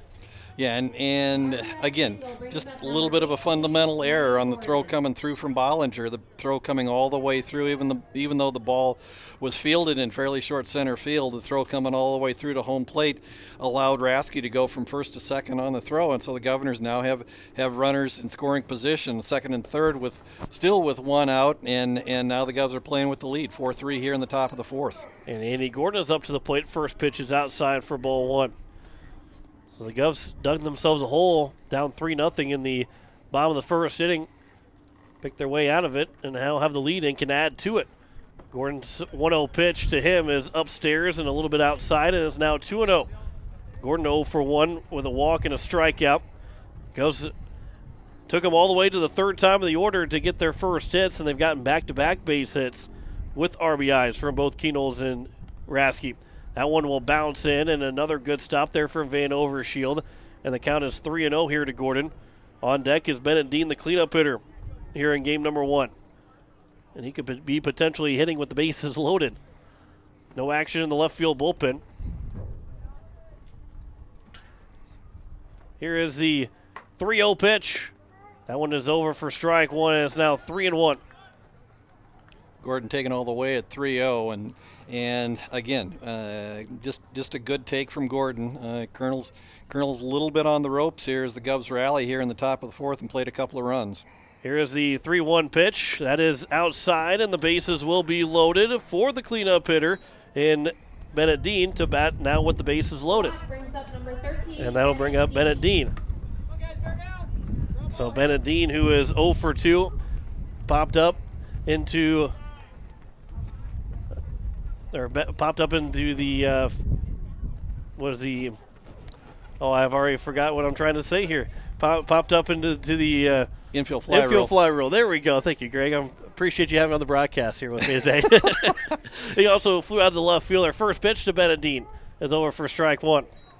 Yeah, we had our own press box fly rule up here as we nailed one of them here with the fly swatter a little earlier. I'm sure there's a second one that's flying around that's waiting for Gray to go 2 for 2. Here's the 0-1 pitch. That is outside and is now 1-1. Yeah, if he comes back, I'm ready. You got the swatter. You got your bat right next to you. Bases are loaded here with 1 down in the top of the fourth inning. Here's a 1-1 pitch. Swing and a miss, and it's now 1-2 to Bennett Dean. On deck is Aaron Booth. Nice changeup from Solek at 1-1. Had Dean out in front a little bit, and we'll see if the Govs can respond, if Dean can dig himself out of the hole here and put something in play. 1-2 pitch from Solek to Dean. That one's chopped foul, and Dean will stay alive. Now 1-2 in the count.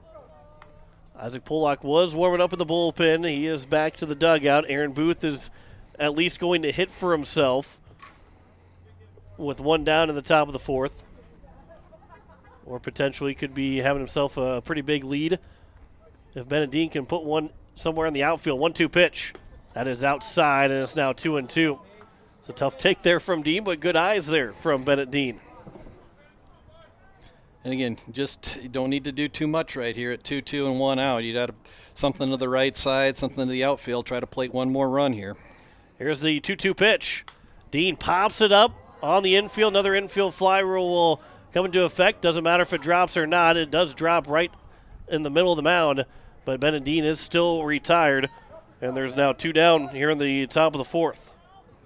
Yeah, unfortunate break for the Govs right there. Again, last thing that they want to do is leave the bases loaded again like they did in the first inning. Fortunately for the Govs, they have plated a couple runs right here and do have the lead, but a base hit from Aaron Booth right here would be big. First pitch is missed for ball 1. Here to Aaron Booth with 2 outs in the top of the 4th. Govs have scored with 2 hits and also an error in this inning to give them that 4-3 lead. Here's the 1-0 pitch to Booth. Outside, and it's now 2-0. Booth is 0 for 1. He walked in the first, flew out to the center fielder in the 3rd inning. He's the 8th man to come to the plate here for the Governors in the top of the 4th. 2-0 pitch. That one is over for strike 1. It's now 2-1. Here's a big chance for Booth to help himself out. If he puts one down a line or into a gap with Brecken Kruger on at first base running for Andy Gordon, you never know. He might be able to get those 3 runs back that he gave up in the first inning, all back by himself. Here's the 2-1 that catches the inside edge, and it's now 2-2. Yeah, nice breaking ball from Solik. Caught the inside corner and evens up the count at 2-2, and we'll see if Booth can, again, if he can help himself out, that would be huge for the Governors right here. Here's a 2-2 pitch from Solik to Booth. That one's out into center field, coming in on it. That's one's going to drop for a base hit. 1 run will score. They're going to hold up the second runner, Rasky, at 3rd, and it's an RBI single for Aaron Booth. And the Govs have scored for the 3rd time here in this top of the 4th inning. Now lead at 5-3 over Mitchell. Yeah, just kind of a Texas League fly ball that just got over the head of the shortstop out into short center field and scored Keenholz from 3rd, but not deep enough to get Rasky home from 2nd. The Governors still have a big threat going here with bases loaded. 2 outs here in the top of the 4th. Brady Getz coming to the plate, and a base hit here, an extra base hit would really break this game open. First pitch to Brady Getz is over for strike 1. Getz is 0 for 2 with a strikeout and a ground out of the shortstop. Cade Kaiser is running for Aaron Booth. Getz did come up when he struck out in the first inning. Didn't have the bases loaded there with 2 outs. He's another situation here in the top of the 4th. That one's fouled back to the screen, to the netting, and it's now 0-2 to the third baseman Getz.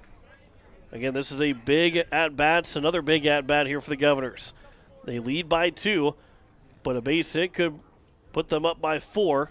Somewhere in the gap could even put them up by 5. Here's the 0-2 pitch outside, and it's now 1-2. Yeah, and Brady Getz certainly has the ability to put one deep into the outfield. Stands about 6'2", 6'3", probably weighs in at about 230 pounds. Strong young man. Will be a starter on the offensive line for the Govs come next fall. The 1-2 is missed low and outside, and it's now 2-2. And again, no stirring over there towards the bullpen area for the Governors. Pollock was warming up, but this has been a long inning for both either Booth or Pollock. 2-2 pitch. There is a jump 3rd strike, and being able to step on home plate will be Van Overshield, and that will retire the side here in the top of the 4th. All 9 guys come to the plate for the Governors. They scored 3 runs on 3 hits, 1 error, and 3 men left on base. We have played 3.5. It is a 5-3 lead for the Governors over the Mitchell Colonels. Back in a minute. You're listening to Pierre Governor Baseball on today's KCCR and today's KCCR.com. Evermore Boutique, where fashion doesn't have to break the bank. See them for men's, women's, and children's clothing, shoes, accessories, and so much more. Open 7 days a week, Monday through Friday from noon to 7, Saturdays from 11 to 6, and Sundays from noon to 5. Visit Evermore Boutique, located at 104 South Pierre Street in Pierre, or give them a call today, 605-494-0194. That's Evermore Boutique in Pierre. Insurance.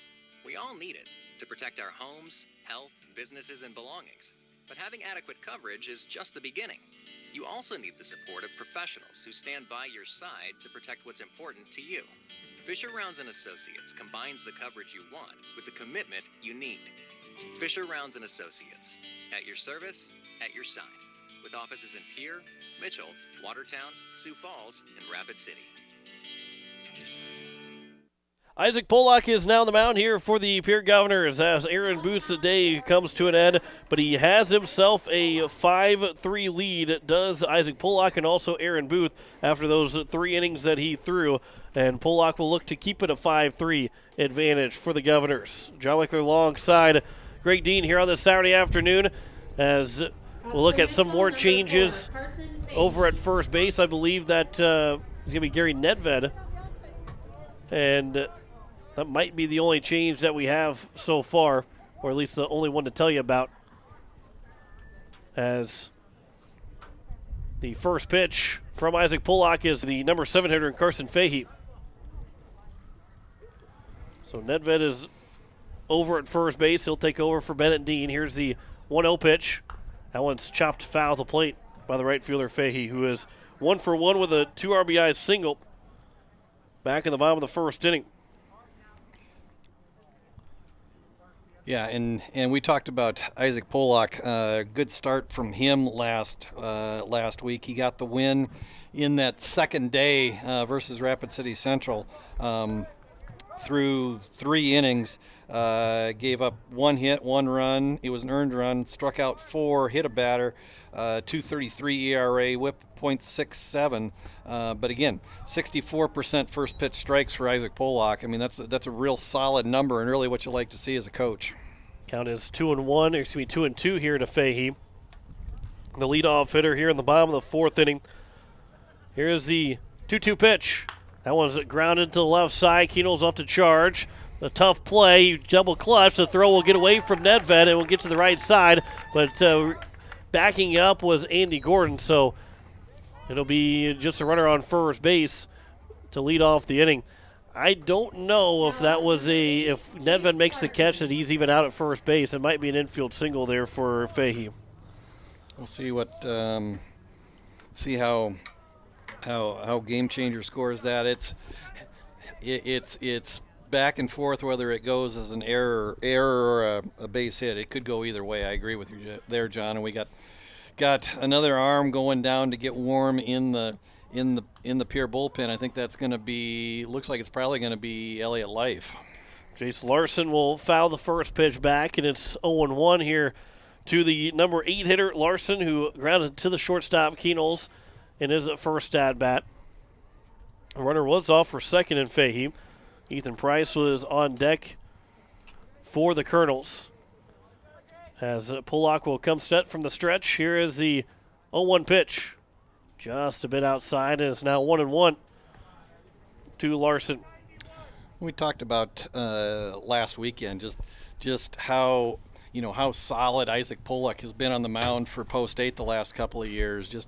And again, he gives you just a much different look than what you would normally see out of a lot of other pitchers, because he's kind of more of a finesse pitcher, but comes at you with a little bit of a non-traditional delivery. I mean, a lot of elbows, a lot of knees, and so it takes kind of a couple of times to see him to really kind of figure out where the ball's coming from, because he does a really nice job hiding the ball in his delivery until all of a sudden it just kind of appears at you. Count is now 1-2 here to Larson after he fouled that pitch back to the screen. Runner at first, and nobody outs here in the bottom of the 4th inning. Long lead there at first for Fahey. 1-2 pitch.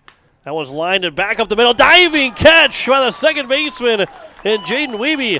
And there's the first out here in the bottom of the 4th. What a snag over there at second base by Wiebe. Yeah, just hard hit ground ball from Larson that probably is going into short center field for a base hit, but Wiebe lays out. I mean, that's a Sports Center top 10 kind of play where he just laid out and took that base hit away and was able to hold Larson, able to hold Fahey at first base because of it. And now here is Ethan Price. Runner is off for second, a delayed steal, a throw to second, and the tag is not applied in time, just a little bit offline from Gordon. And it's now runner at second with one down here in the bottom of the fourth. Boy, Fahey didn't get the jump probably that you would like to see, or maybe that was the plan to take off after the pitch and gotten to home plate, because it looked like he had was late to take off for second. There's a ground ball right back underneath the glove. Backhanded by Wiebe. Tough throw off the line to first base, and Nedved will make the play. And over at third base is now Fahey with runners at the corners. And Fahey thought about taking off for home. Nedved came off the bag, ran up the line, up towards the outfield to make sure that ball stayed in front of him. But Fahey starting to inch his way home, but Nedved turned around in time. And it's now first and third here on the infield single by Ethan Price. And that'll bring up Bollinger here with one down in the bottom of the fourth. With runners in the corners, first pitch from Pollock outside for ball one. And the Colonels got a little something going here in the bottom of the fourth, responding to that three spot the Governors put on the board in the top of the inning. And if they can respond here with one out and runners on the corners, got to certainly have a potential to get this game knotted up. Ground ball right back to Pollock. The throw to second has got one. The back to first is an inning double play. A 1-6-3 double play recorded by Isaac Pollock to Keenels and then to Nedved at first, and that will retire the side to end out to the bottom of the fourth inning. No runs on two hits, no errors, and one man left on base. We have played 4 full innings. The Governors have a 5-3 lead over the Metro Colonels. Back in a minute. You're listening to Pure Governor Baseball on today's KCCR and today's KCCR.com.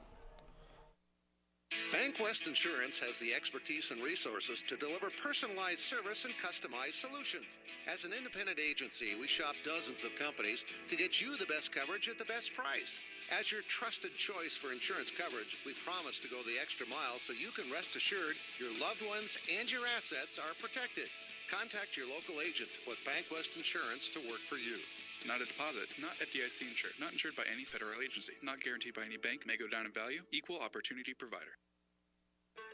At Black Hills Federal Credit Union, our top priority is providing value to our members. Since 1941, we have helped our neighbors buy homes and vehicles, finance their farms and ranches, insure their assets, and retire comfortably. From Custer to Sioux Falls, we live and work in our communities, and we treat our members like family. Visit bhfcu.com to learn more about how you can join. BHFCU is member-owned, not-for-profit, and federally insured by NCUA. As we welcome you back here to Conwell Park, as the Governors have a 5-3 lead as we head to the top of the fifth. John Winkler alongside Greg Dean. As, again, the Govs, they were down 3-0 after the bottom of the first, but scored 2 in the second and 3 in the fourth to now have this 5-3 lead, as it will be Solek to be out on the mound for his second inning of work. And the first man to greet him looks like it's going to be Elliott Life. That will hit for Jack Merquant. So Elliott Life will get his first at bat. He went up to the bullpen to throw a little bit. He was there and back pretty quickly. But Elliott Life, as he comes to the plate, batting 143, went 1 for 7 in that first weekend. Hitting for Jack Merquan to open up the top of the fifth. First pitch is low for ball one. Yeah, and again, just one more left-handed bat in that plethora of left-handers that are on the Governor roster. I think what do we count, John? 4, 5, 6 of them. They can stack. They can stack a lineup just depending upon how they position everybody. They can go lefty righty all the way through the lineup and really kind of create some havoc for the opposing team starting pitcher if they do that. And the count is now 1-1, and then that's after losing 2 left-handed hitters in the order last year of Garrett Stout and Gray Zabel. And you still have that many left-handed hitters in your order. And Jack Van Camp. Jack Van Camp. So 3 left-handed hitters out of your lineup from last year to this year, and that's still have all those lefties up there. 2-2 is the count now to Elliott Life. Wouldn't be surprised if maybe we see him come to pitch at some point, maybe in this game, maybe in game number 2. Here's the 2-2 pitch from Solek to Life outside, and it's now 3-2. On deck is Spencer Lettler, another left-handed hitter in the order, and Jaden Wiebe. And we've, just what I've noticed out of Solek so far is that when he's missed, he's typically missed down. And if you're as a coach, what you typically like to see is that if you're gonna have a pitcher who is gonna be outside the zone, you'd much rather have him miss down, because chances are you're less likely to get hurt by the opposing team's hitters if you miss down than if you miss up. LA Life popped out of the shortstop, and now that is Jonas Schmidt at short, who just traded spots with Solek, as the first pitch here to Spencer Lettler is just a bit outside for ball one. The wind is starting to play a little bit of some havoc, because Schmidt was out there. He took maybe a step or two back when it was popped up at first, and he came fairly 5 or 6 steps in as Lettler gets hit by the pitch, and will be on at first here with one down the top of the fifth. But you could see that wind was starting to take that ball back towards home plate, and he barely made that catch. He almost had to make it a basket catch because that wind took it so far back in. Yeah, the flags that are positioned on the railings here at Cadwell Park are certainly standing at attention. I mean, they're not blowing hard. It's not blowing hard, but it is keeping them fully furled. That one gets away on a pickoff attempt. Lettler will round second. He's going to head to third, and he's going to get into third. That throw is going to be high, and it's going to get behind the third baseman. The left fielder, and Nick Lord thankfully came back for Mitchell to back that one up. Otherwise, Lettler was going to score on 2 separate errors, but he's going to end up at third base with no counts to Jaden Wiebe, and that will bring up now with Jaden Wiebe at the plate a chance, base hit or anything in the outfield to get another run home for the Govs. Yeah, and again, a lot of room in foul territory here on both sides, both on the first base and third base side. And so when that throw skipped past Price, it went all the way to the fence and allowed Lettler to go to third. And I'm not sure that Price really understood that he might have had a play, but he good arm coming all the way across the diamond. But when he unleashed that throw, he overthrew Helloyd at third base by a good 5 feet. And like you said, thankfully for the Colonels, Nick Lord heads up play to come in and back up the throw, because if he doesn't, Lettler walks in from third base. First pitch was taken for ball one to Jaden Wiebe. Here's the 1-0 pitch, and that one was on the inside edge and is now 1-1. Infield is drawn in all the way around. They are trying to keep this a 5-3 baseball game, as a ground ball on the infield. Spencer Lettler will probably not be able to score unless the ball gets through. There's a ground ball that will be bobbled by the shortstop, but again, playing in. The throw will take the man off the bag and Price at first, and there is another error going to be charged to the Mitchell Colonels, and it's going to be first and third here with one down. And that's a big play there from the base umpire. I think maybe he's going to talk to the home plate umpire on if he was actually off the bag or not. And I don't think there's any question that he was off the bag. And they will confer for maybe a second or two, and it is going to be first and third here with one down on the air charge of the shortstop and Schmidt. And that'll bring up Lincoln Keenels at the top of the order. Yeah, and one thing I noticed out of the box score on Monday, as you looked at the doubleheader between Mitchell and Yankton, is that it looked like maybe Mitchell had a little bit of a challenge defensively, and we've seen that already here today, as they've already had a couple of errors that have been charged against the Mitchell defense. There's a ground ball right back up the middle, fielded at the bag at second by the shortstop in Schmidt, and the throw to first will retire Keenels on the 6-3 double play, and that will end the inning here in the top of the fifth inning. So the Govs, who get two guys on base on a walk and an error, no runs, no hits, one error, and had one man left on base. There should be two errors in the inning, as we will have played 5.5, and there should be 4.5, and it is a 5-3 lead for the Pierre Governors over the Metro Colonels. Back in a minute, you're listening to Pierre Governor Baseball on today's KCCR and today's KCCR.com. Home Care Services is a private agency committed to providing expert advice and specialized care to those who want to remain living independently at home. Home Care Service has a team of nurses, caregivers, and administrative staff that offers a full range of in-home support services to our area. For more information about home care services, call 224-2273. Expert advice, professional care. Home care services, 224-2273. Building a home. It's the biggest investment most of us make in a lifetime. Not to mention, it's a decision that, well, you pretty much live with day and night. The quality of the workmanship stares back at you like a reflection. It also affects the value of your investment. Choosing the right contractor is critical. Kruger Contracting is that contractor. Call 222-2523. Quality workmanship and materials completed on time. Kruger Contracting. In a word, quality. Call 222-2523. As we welcome you back here to Caldwell Park, as we are here in the bottom of the fifth inning. Dylan Solik is the first man to greet Isaac Pollock back on the mound for his second inning. The first pitch is over at the letters for strike one. Solik is 0 for 1. He grounded back, had that swinging bunt that Booth was able to barehand back in the bottom of the first inning. As the 0-1 is outside, it's now 1-1. Drew a walk in the second. And this is his first plate appearance since the bottom of the second inning. Elliot Life now playing right field for the Governors, coming in the pinch hitting role. Ground ball left side, fielded by Getz over at third base. The throw to first is in time. And the leadoff man is retired here to open up the bottom of the fifth inning. Next up, number 11. Yeah, nice play by Getz. Just fiddled the ball in the second hop, just set his feet. Nice strong throw across the diamond to Nedved at first, and the leadoff batter is out here in the bottom of the fifth for the Colonels. So now here is Jonas Schmitz, who is 1 for 2 so far. The base hits back in the bottom of the first inning. First pitch is just above the letters, taken high for ball one. You have all three outfielders are left-handed for the Governors. Here's the 0-1 pitch, or excuse me, 1-0 pitch. There's a swing and a miss, and it's now 1-1. Yeah, again, just that rarity for the Governors. Three left-handed throwers in the outfield, three left-handed hitters, and then you can add in a couple of other Govs.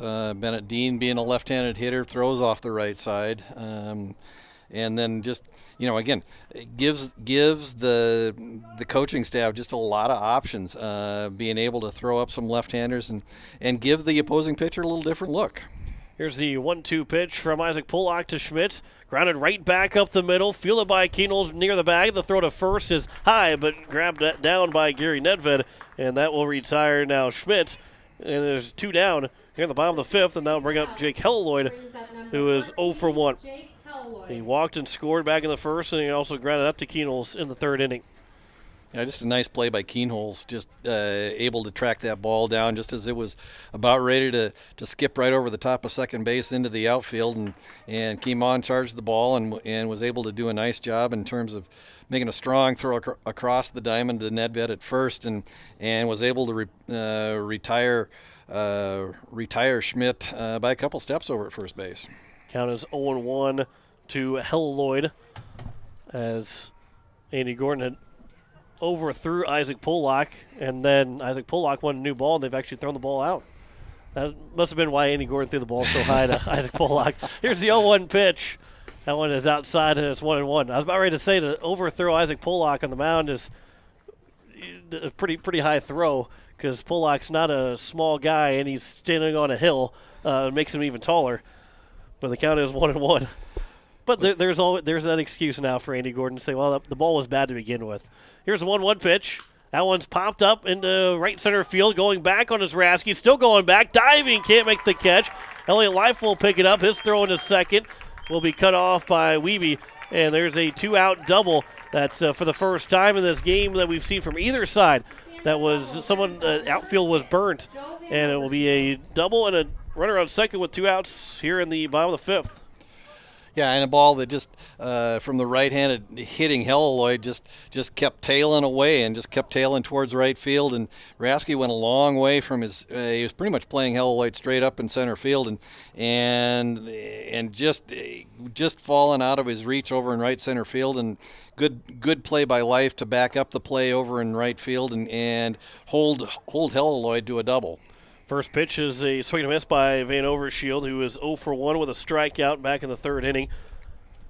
Runner on second. That's our first extra base hit that we've had in this game. The only other time that guys have gotten to second on a hit was on the way of a throw, as it's now 0-2. That's our first clean double of the afternoon from either side. And again, with that wind blowing in, it makes it much harder to get extra base hits. Count is 0-2 here to Van Overshield. Pollock from the stretch. Here is the 0-2 pitch. Outside, and it's now 1-2. You know, you were talking a little earlier about the ball that Gordon overthrew Pollock on, and then got thrown out of play right after that. You know, sometimes if you're a pitcher, you don't want him to throw that ball out of play because if you can manipulate that ball, if it's a little bit scuffed up, you kind of like those balls. That one's popped foul. That will get out of play and get to just the stay to the left of the bleachers, and the count remains at 1-2. When I pitch, I just could never get that feeling unless there's something that was just right around the seam that I could maybe work with, and it's not a big fan of too much of a scuffed up baseball. That's probably why my career never went very far, as the 1-2 is upstairs and is now 2-2. That one was close, and a good take there by Van Overshield. Yeah, I thought that one might have caught the top of the strike zone, but we'll see if Pollock can respond here at 2-2 and 2 outs. Here is the 2-2 pitch from Pollock to Van Overshield. That one's out towards center field. Rasky will glide to his left and make the catch to retire the side here in the 5th inning. No runs, 1 hit, no errors, and 1 man left on base. 5 complete at Caldwell Park in game number 1 of the doubleheader. Governors lead Mitchell 5-3. Back in a minute, you're listening to Pierre Governor Baseball on today's KCCR and today's KCCR.com.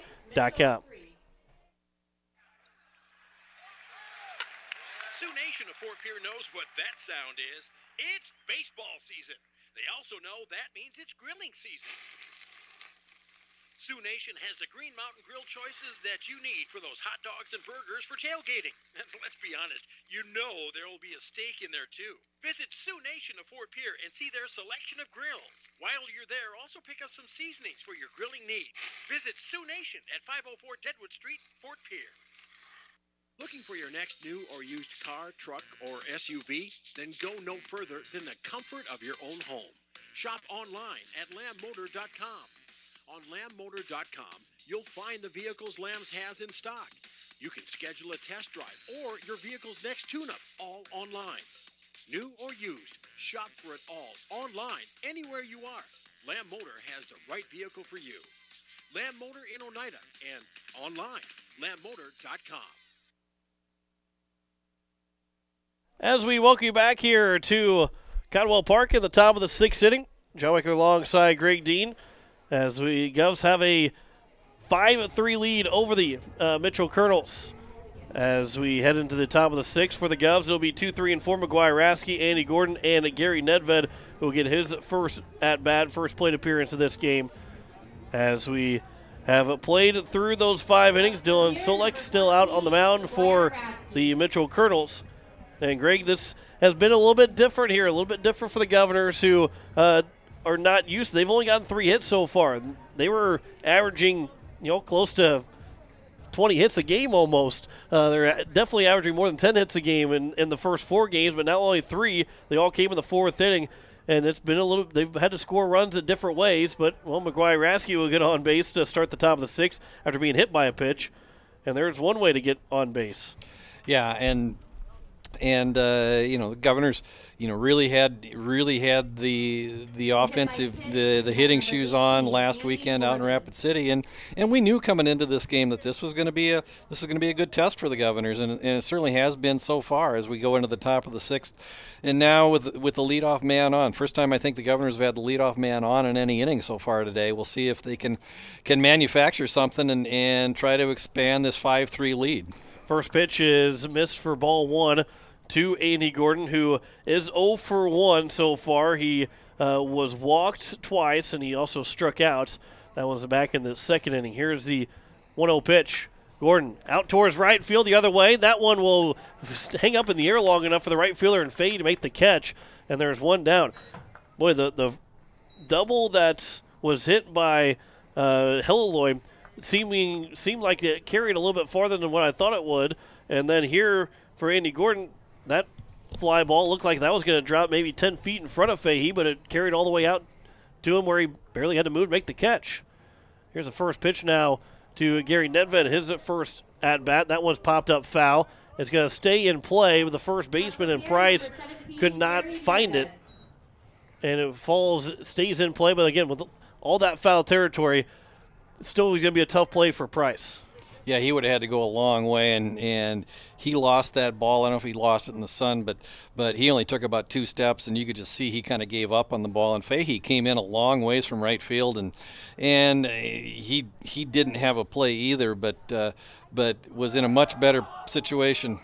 And the pitcher will balk, and Solek is getting the second would be McGuire Rasky. He took off before Solek had even started his motion, and he turned back to look behind him. And then he had a little bit of a hitch, and then he stepped off, and so a balk was called, and Rasky will be out at second base with a now runner on second in scoring position here with 1 down. Nedved will foul the 0-1 pitch back, and it's now 0-2. Yeah, and I don't know if that was a design steal. I doubt it was to take off that early. I think maybe Rasky just kind of mistimed his jump a little bit and actually got hung up between first and second before the balk was called, because if the balk wasn't called, he was probably hung up and would have been in a rundown. 0-2 pitch. There's a chopper on the left side. Rasky will get to third. Tough play for Solek. The throw is in time.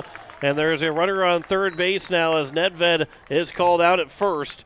And there's 2 down, but only 90 feet away from adding to it, as Isaac Pollock will step to the plate, looking to help himself out as he bats in front for Aaron Booth after replacing him on the mound. Yeah, and again, just a nice play by Solek coming off the mound, was able to get Nedved by half a step at first base. Otherwise the guys would end up with runners at the corners. There's a chopper left side. Pollock, the throw to first is in time by the shortstop and Schmidt. Boy, that took a weird hop from Schmidt that went far to his left, and he was able to make that play to retire the side, and that will end things here in the top of the 6th.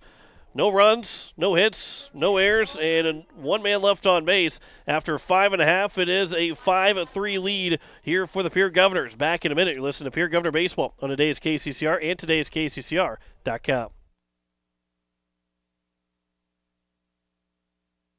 Lemonade, basking in the warm sun, and admiring the beauty and the solitude of my very own landscaped backyard. You know, I wasn't sure, but I was so glad when I made the call to Andy at Dakota Sprinkler and Landscaping to finally have the work done. Calling Dakota Sprinkler and Landscaping was probably one of the best and the easiest decisions I've ever made. Dakota Sprinkler and Landscaping, 280-4440. That's 280-4440. Nystrom Electrical Contracting in Pierre has been providing professional sales, service, and installation since 1977. Whether you're starting from scratch, new construction, or you're upgrading your current system at your home, farm, or office, give the professionals at Nystrom Electrical Contracting a call. They've got a lot of bright ideas. Call Nystrom today to schedule a free computer-generated estimate. The number is 224-8750, or visit their website at nystromelectric.com. As we welcome you back here to Caldwell Park, Brady Getz will be on the mound here for the Governors. Jacob Mayer will be over at third base, as those are our changes so far. Jacob Mayer is at third base. And the Govs clinging to that 5-3 lead so far after getting zeros in the last 4 innings, as it will be 6, 7, and 8. Nick Lord, Carson Fahey, and Jace Larson. John Michael alongside Greg Dean. We'll get a chance for Greg to catch his breath here before we bring him back over. But Nick Lord will lead things off. Brady Getz is on the mound. He threw 3 innings back last weekend. He had 2 walks, 7 strikeouts, and hit a man. So his ERA is still 0, but his whip is .667 as the first pitch is strike 1 to Nick Lord, who is 0 for 1 so far. Here's the 0-1 pitch. That is right down the middle. It's now 0-2. So gets on the mound here. Maybe he might be the guy to try to get the last 6 outs here for the Governors. Yeah, absolutely. And I think of all the pitchers the Governors used last weekend, I think Brady Getz probably had one of the best outings of any of the green and gray last week. And he starts out here with the 3-pitch strikeout to Nick Lord, and that'll bring up Carson Fahey, who is 2 for 2 so far. He's gotten 2 hits here for the Mitchell Colonels. He's got 2 of the 5 hits that Mitchell has had in this ball game. First pitch is a swing and a miss to Fahey. To Fahey. And again, just a different look from Brady Getz. I mean, he comes at you with a fairly short windup, and so again, the ball is on top of you before you even really realize how that the ball's out of his hand. And so if you go from sort of a traditional windup in Aaron Booth to a more non-traditional look from Isaac Pollock, and now more of a just real kind of a quick delivery from Brady Getz, coaching staff's given the Mitchell batters 3 different looks through 3 different pitchers. Count is now 2-1 here to Fahey from Brady Getz. The big right-hander on the mound. Here's the 2-1 pitch. That one's fouled back and is now 2-2. We'll give you the stat lines as we close the book on both Aaron Booth and Isaac Pollock. For Booth, 3 innings pitched, 2 hits, 3 runs, all of them earned, 4 walks, and a pair of strikeouts for Pollock. 2 innings, 3 hits, no runs, no walks, and no strikeouts. That one misses high and is now 3-2. Full count here to the number 2 hitter here in the bottom of the 6th, number 7 hitter in the order, Carson Fahey, who's looking to stay at at least 2 for 2, if not 3 for 3, if he can get on base for the 3rd time here in this afternoon, game 1 of the doubleheader. 3-2 pitch. That one's fouled back. Might have been ball 4, but it was close, and Fahey did enough to stay alive for another pitch here between Getz and the right fielder and Carson Fahey.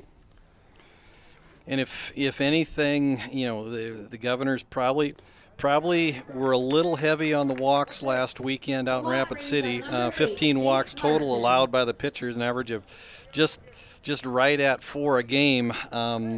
And so if you can stay away from those free passes, you just set yourself up for a much better run of success as a pitcher. And now Fahey continues his perfect day as he adds a walk to those 2 hits.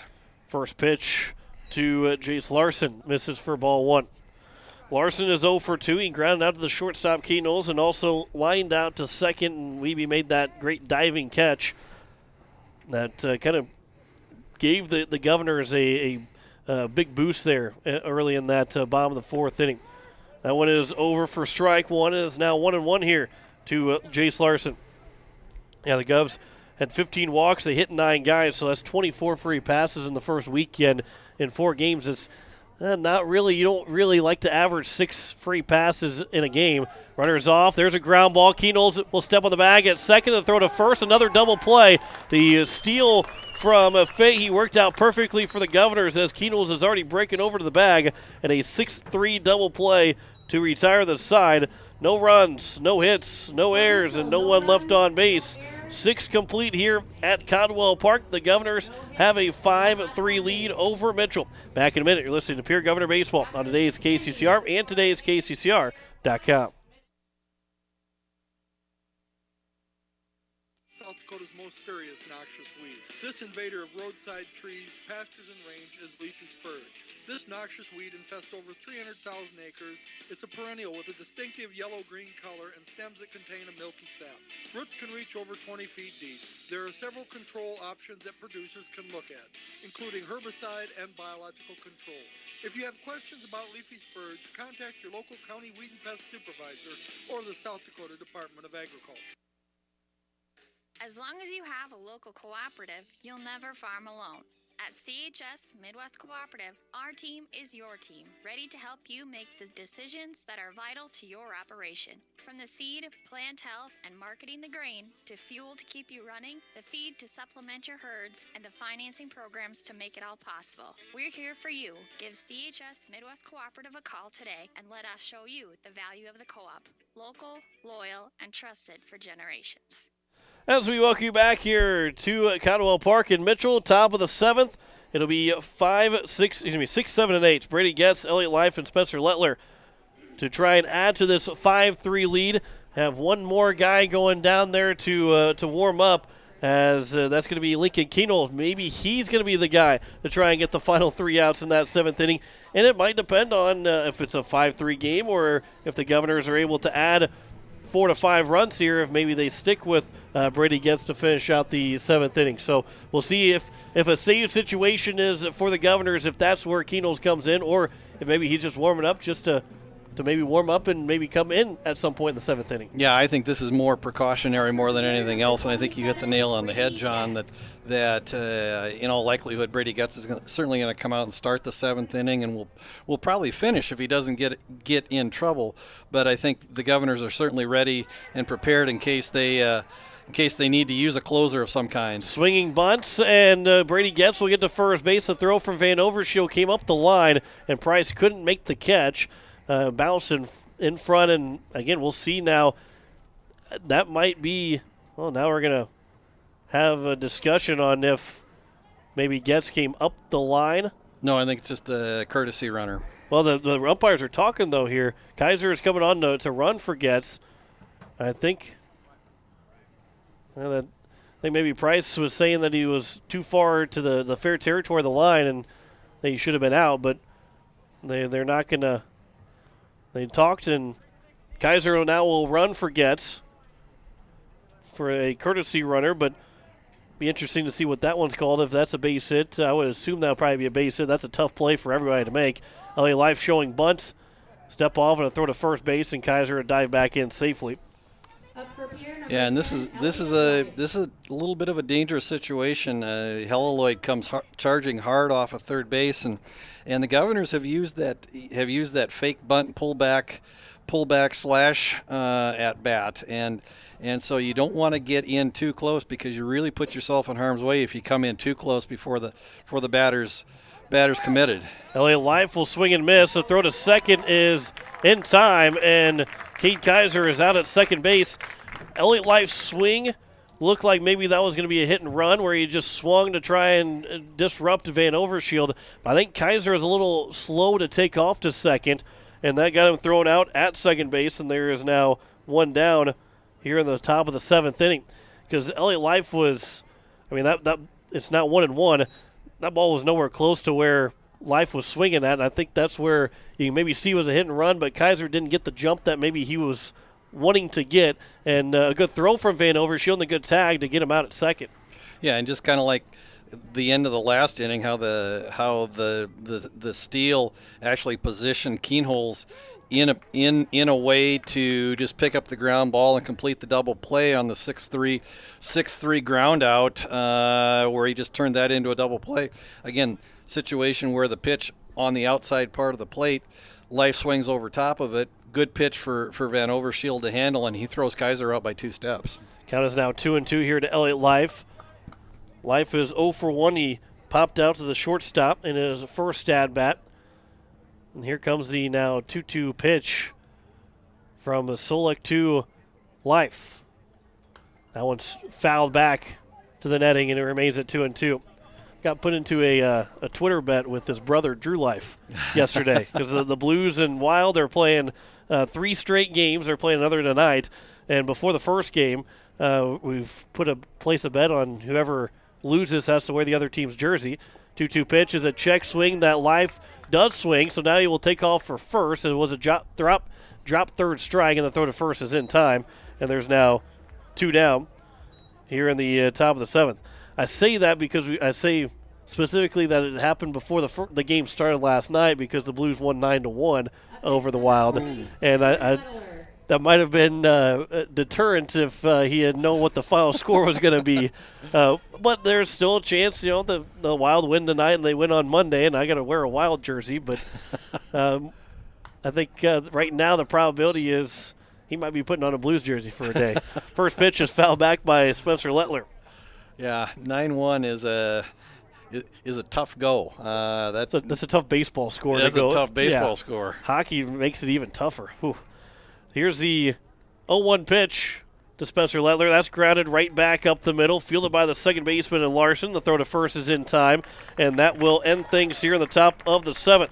No runs, 1 hit, no errors, and no one left on base. We have played 6.5. Governors are 3 outs away from staying undefeated. They lead 5-3 over Mitchell. Back in a minute with the bottom of the 7th. You're listening to Pierre Governor Baseball on today's KCCR and today's KCCR.com. Service Master of Pierre.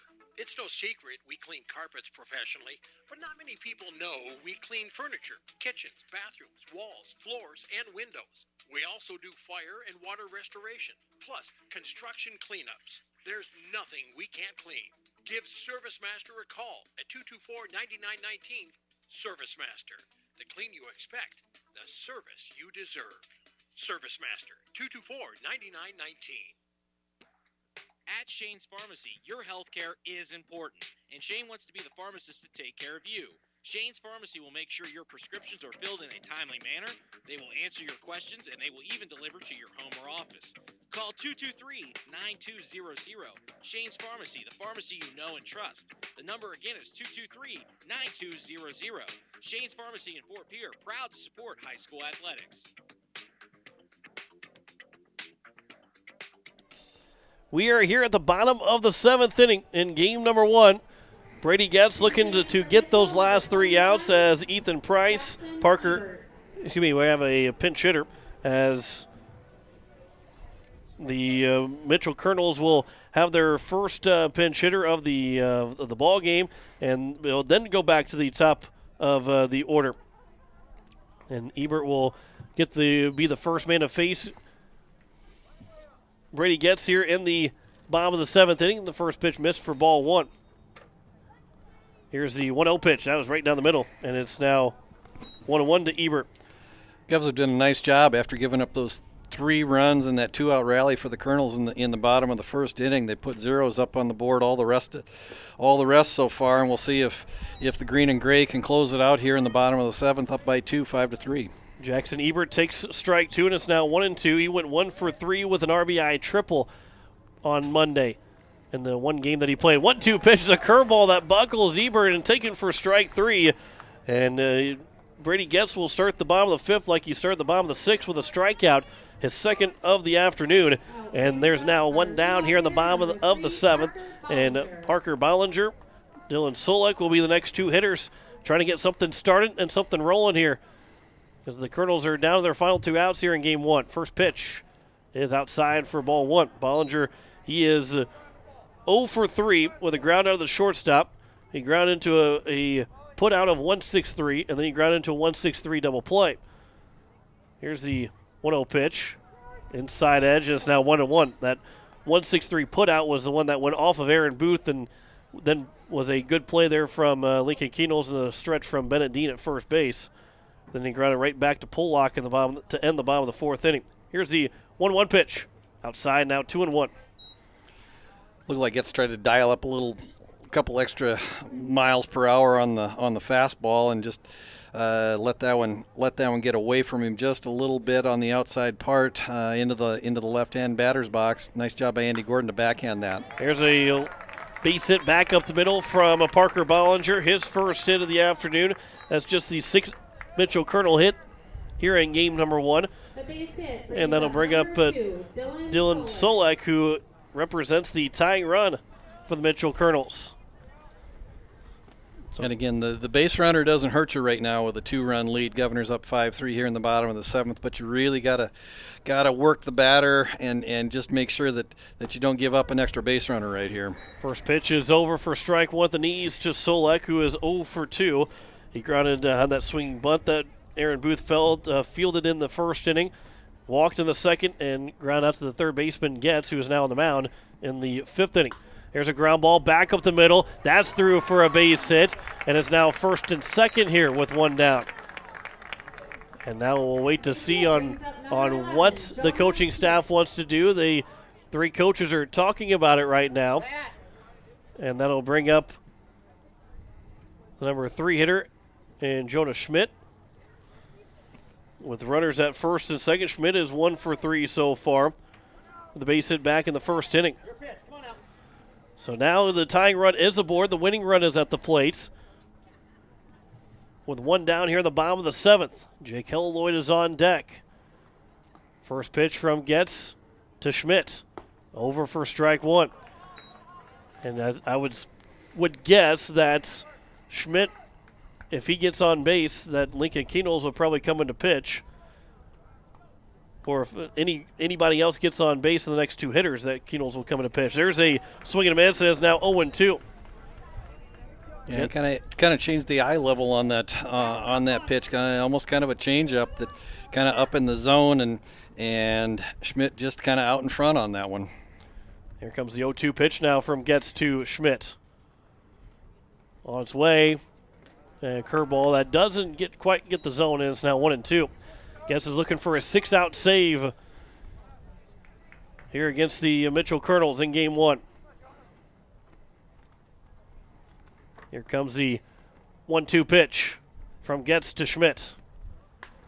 Reaching for it into right field. LA Life coming in. Dives, can't make the catch, and it's going to get down. One run will come in to score. Here comes the runner at third, and he will be held up at third base. It's a RBI double from Jonas Schmidt, and it's now a 5-4 game, and the winning run is in scoring position for Jake Helleloy. And Coach Dirk Campbell will come out.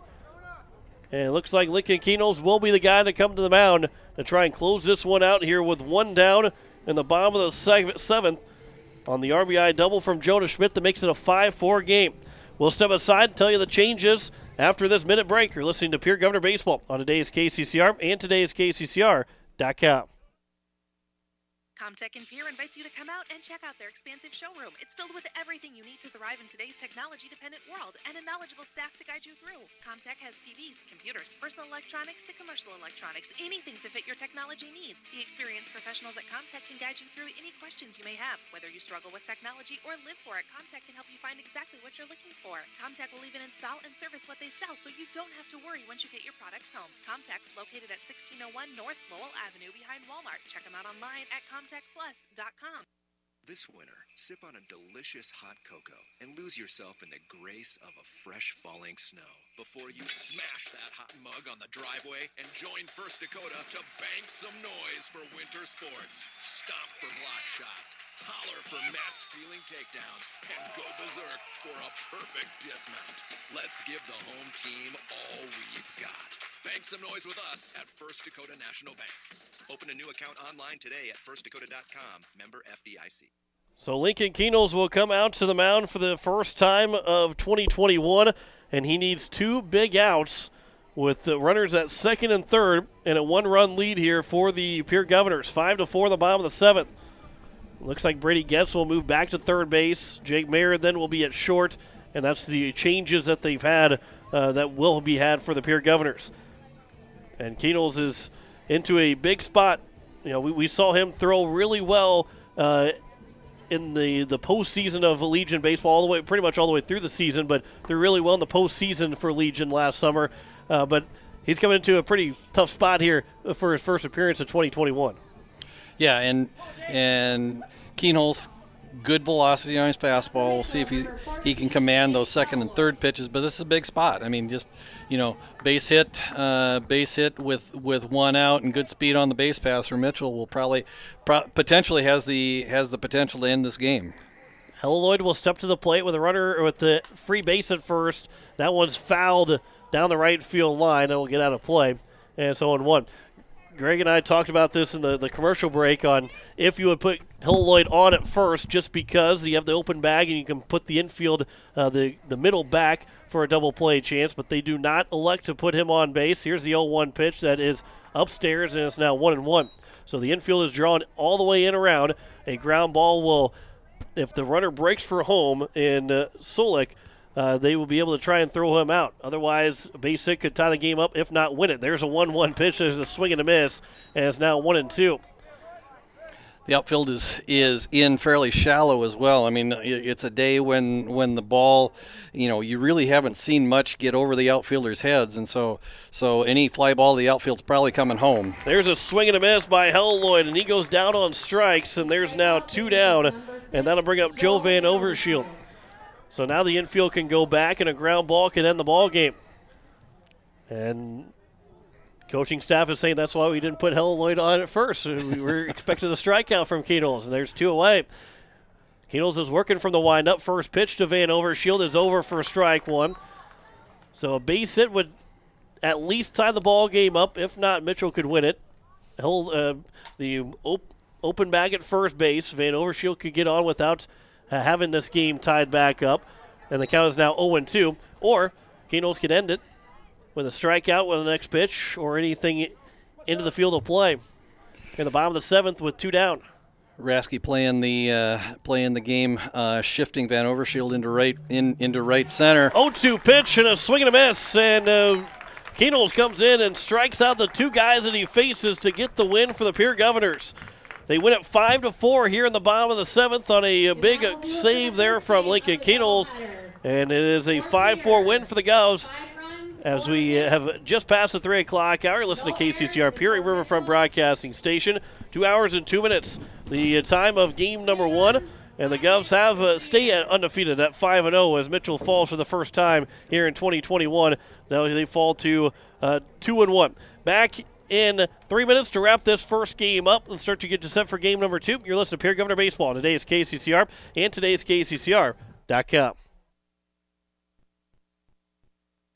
It's no secret we clean carpets professionally, but not many people know we clean furniture, kitchens, bathrooms, walls, floors, and windows. We also do fire and water restoration, plus construction cleanups. There's nothing we can't clean. Give Service Master a call at 224-9919. Service Master, the clean you expect, the service you deserve. Service Master, 224-9919. This winter, sip on a delicious hot cocoa and lose yourself in the grace of a fresh falling snow before you smash that hot mug on the driveway and join First Dakota to bank some noise for winter sports. Stomp for block shots, holler for match ceiling takedowns, and go berserk for a perfect dismount. Let's give the home team all we've got. Bank some noise with us at First Dakota National Bank. Open a new account online today at firstdakota.com. Member FDIC. Do you need the Pierre Governor apparel for the big game? Or how about Stanley County apparel or post-state apparel? All-around graphics in Pierre is your place to go. Not only can you get your apparel, but they also do screen printing, jerseys, awards, and trophies. And did you know they can print and customize your signs?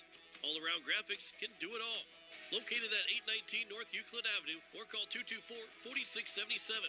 All-around graphics in Pierre, your one-stop shop. Agtegra in Highmore. We pride ourselves on providing our customers with reliable markets, superior services, and quality products. From corn and soybeans to spring and winter wheat, you can trust Agtegra in Highmore with all your grain handling needs. It's all about helping you achieve the best harvest possible. Call Agtegra of Highmore today at 605-846-1379. That's 605-846-1379. Are you building a new home or remodeling the old? Adding a fireplace can make a house a home. Olson Plumbing in Pierre carries a full line of Heat-A-Later fireplaces. Whether your taste is traditional or contemporary, Olson Plumbing has a great selection of Heat-A-Later fireplaces that will fit any style. Whether you're building new or updating, call Olson Plumbing. Heat-A-Later Fireplaces, the first name in fireplaces. Olson Plumbing in Pierre is your source for the industry's largest selection of indoor-outdoor fireplaces, either gas or wood, and outdoor fire pits. Stop by their showroom at 2803 East Wells or give them a call, 224-6436. Ferding Electric has a long history of doing electrical work the right way. Economical service, professional work, and customer satisfaction is why they can say that. Ferding Electric can do residential, farm, and commercial projects. Doesn't matter if they are charged with new construction or a remodel project, they get it conducted. Contact the staff at Ferding Electric at 224-8684.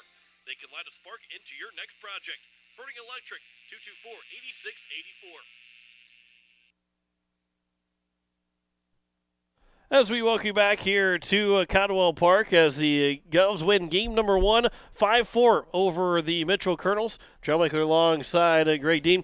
Greg, that was a well-played baseball game from two teams that, again, pitching-wise, they tried to take the most advantage of the walks that were issued in that game, but the Govs were able to get those 3 runs in the top of the 4th inning, which proved to be the difference maker in the ball game. But not a whole lot of hits to go around that we've been accustomed to see. 8 hits for Mitchell, only 4 for Pierre, but Pierre still ended up with the win. Yeah, and again, just just kind of a gutty performance from the Govs. I mean, got down early as Mitchell plated those 3 runs with 2 out in the bottom of the first, and then the Govs just kind of scratched and clawed to plate 2 in the second and then 3 in the fourth, and so the first time this year that they had to play from behind, and so kind of a gutty performance for the Govs, and just a nice job, and again a good win against a team that's a very competitive team and is going to make some noise in this Class A South Dakota High School Baseball League. Yeah, and they had their chance in the bottom of the 7th. They got 1 run to make it 5-4. Lincoln Keenels came in, shut the door with 2 strikeouts to end the ball game. But the tying run, the winning run, were in scoring position off of a RBI double. So those are these are 2 even matched teams, and of course with the game 2 coming up, we'll see who Mitchell will throw. And I believe maybe Bennett Dean was getting loose, so I think he's going to be the game 2 starter. Looks like he's getting loose right now again to be the game 2 starter. So we'll see now if both those pitchers can get into a groove early on and see how they can handle if they don't walk a lot of guys. See what both these Lambs can do with not getting those free passes. Yeah, and again, the weather, even though this is as good a day as you can likely ask for in early April, this is again a day where it's kind of cold.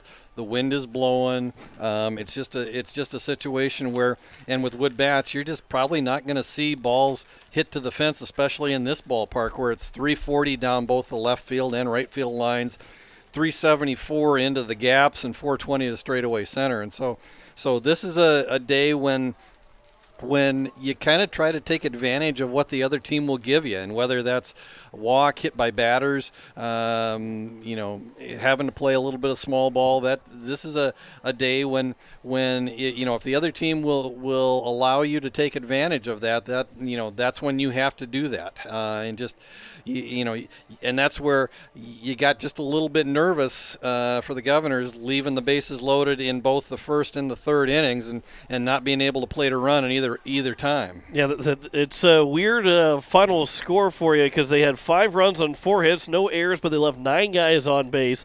Mitchell had 4 runs on 8 hits. They had 3 errors, and they left 7 guys on base. So Pierre left more guys on base, had less hits than what Mitchell had, but they were able to win the ball game 5-4. It's a little bit odd how that all works. And the time of the game was 2 hours and 2 minutes for that one. So again, we have game number 2 coming up here. It'll probably be right around 3:30 when we get that second game started, and we'll have it right here on today's KCCR, today's KCCR.com, and on YouTube at KCCR Sports. If you're watching on YouTube right now at KCCR Sports, we will end the broadcast here. We'll end the video here shortly, and then just kind of hang out because we will then get you back to we'll have the second game coming up on YouTube as well. Just be kind of refreshing the page every once in a while. We'll get the second game rolling on YouTube as well. So we're going to end the broadcast on KCCR Sports on YouTube.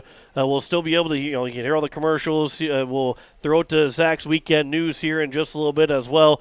And then we'll come back and get you set for game number 2 with lineups and the starting pitchers and all that going into game number 2. So the Govs with that 5-4 win in game number 1, they stay undefeated, 5-0 now on the season. Mitchell falls for the first time. They're at 2-1, and they will look for a split of this doubleheader, as this is the lone game of the weekend for the Pierre Governors, looking to move to 6-0 if they can get that game 2 win.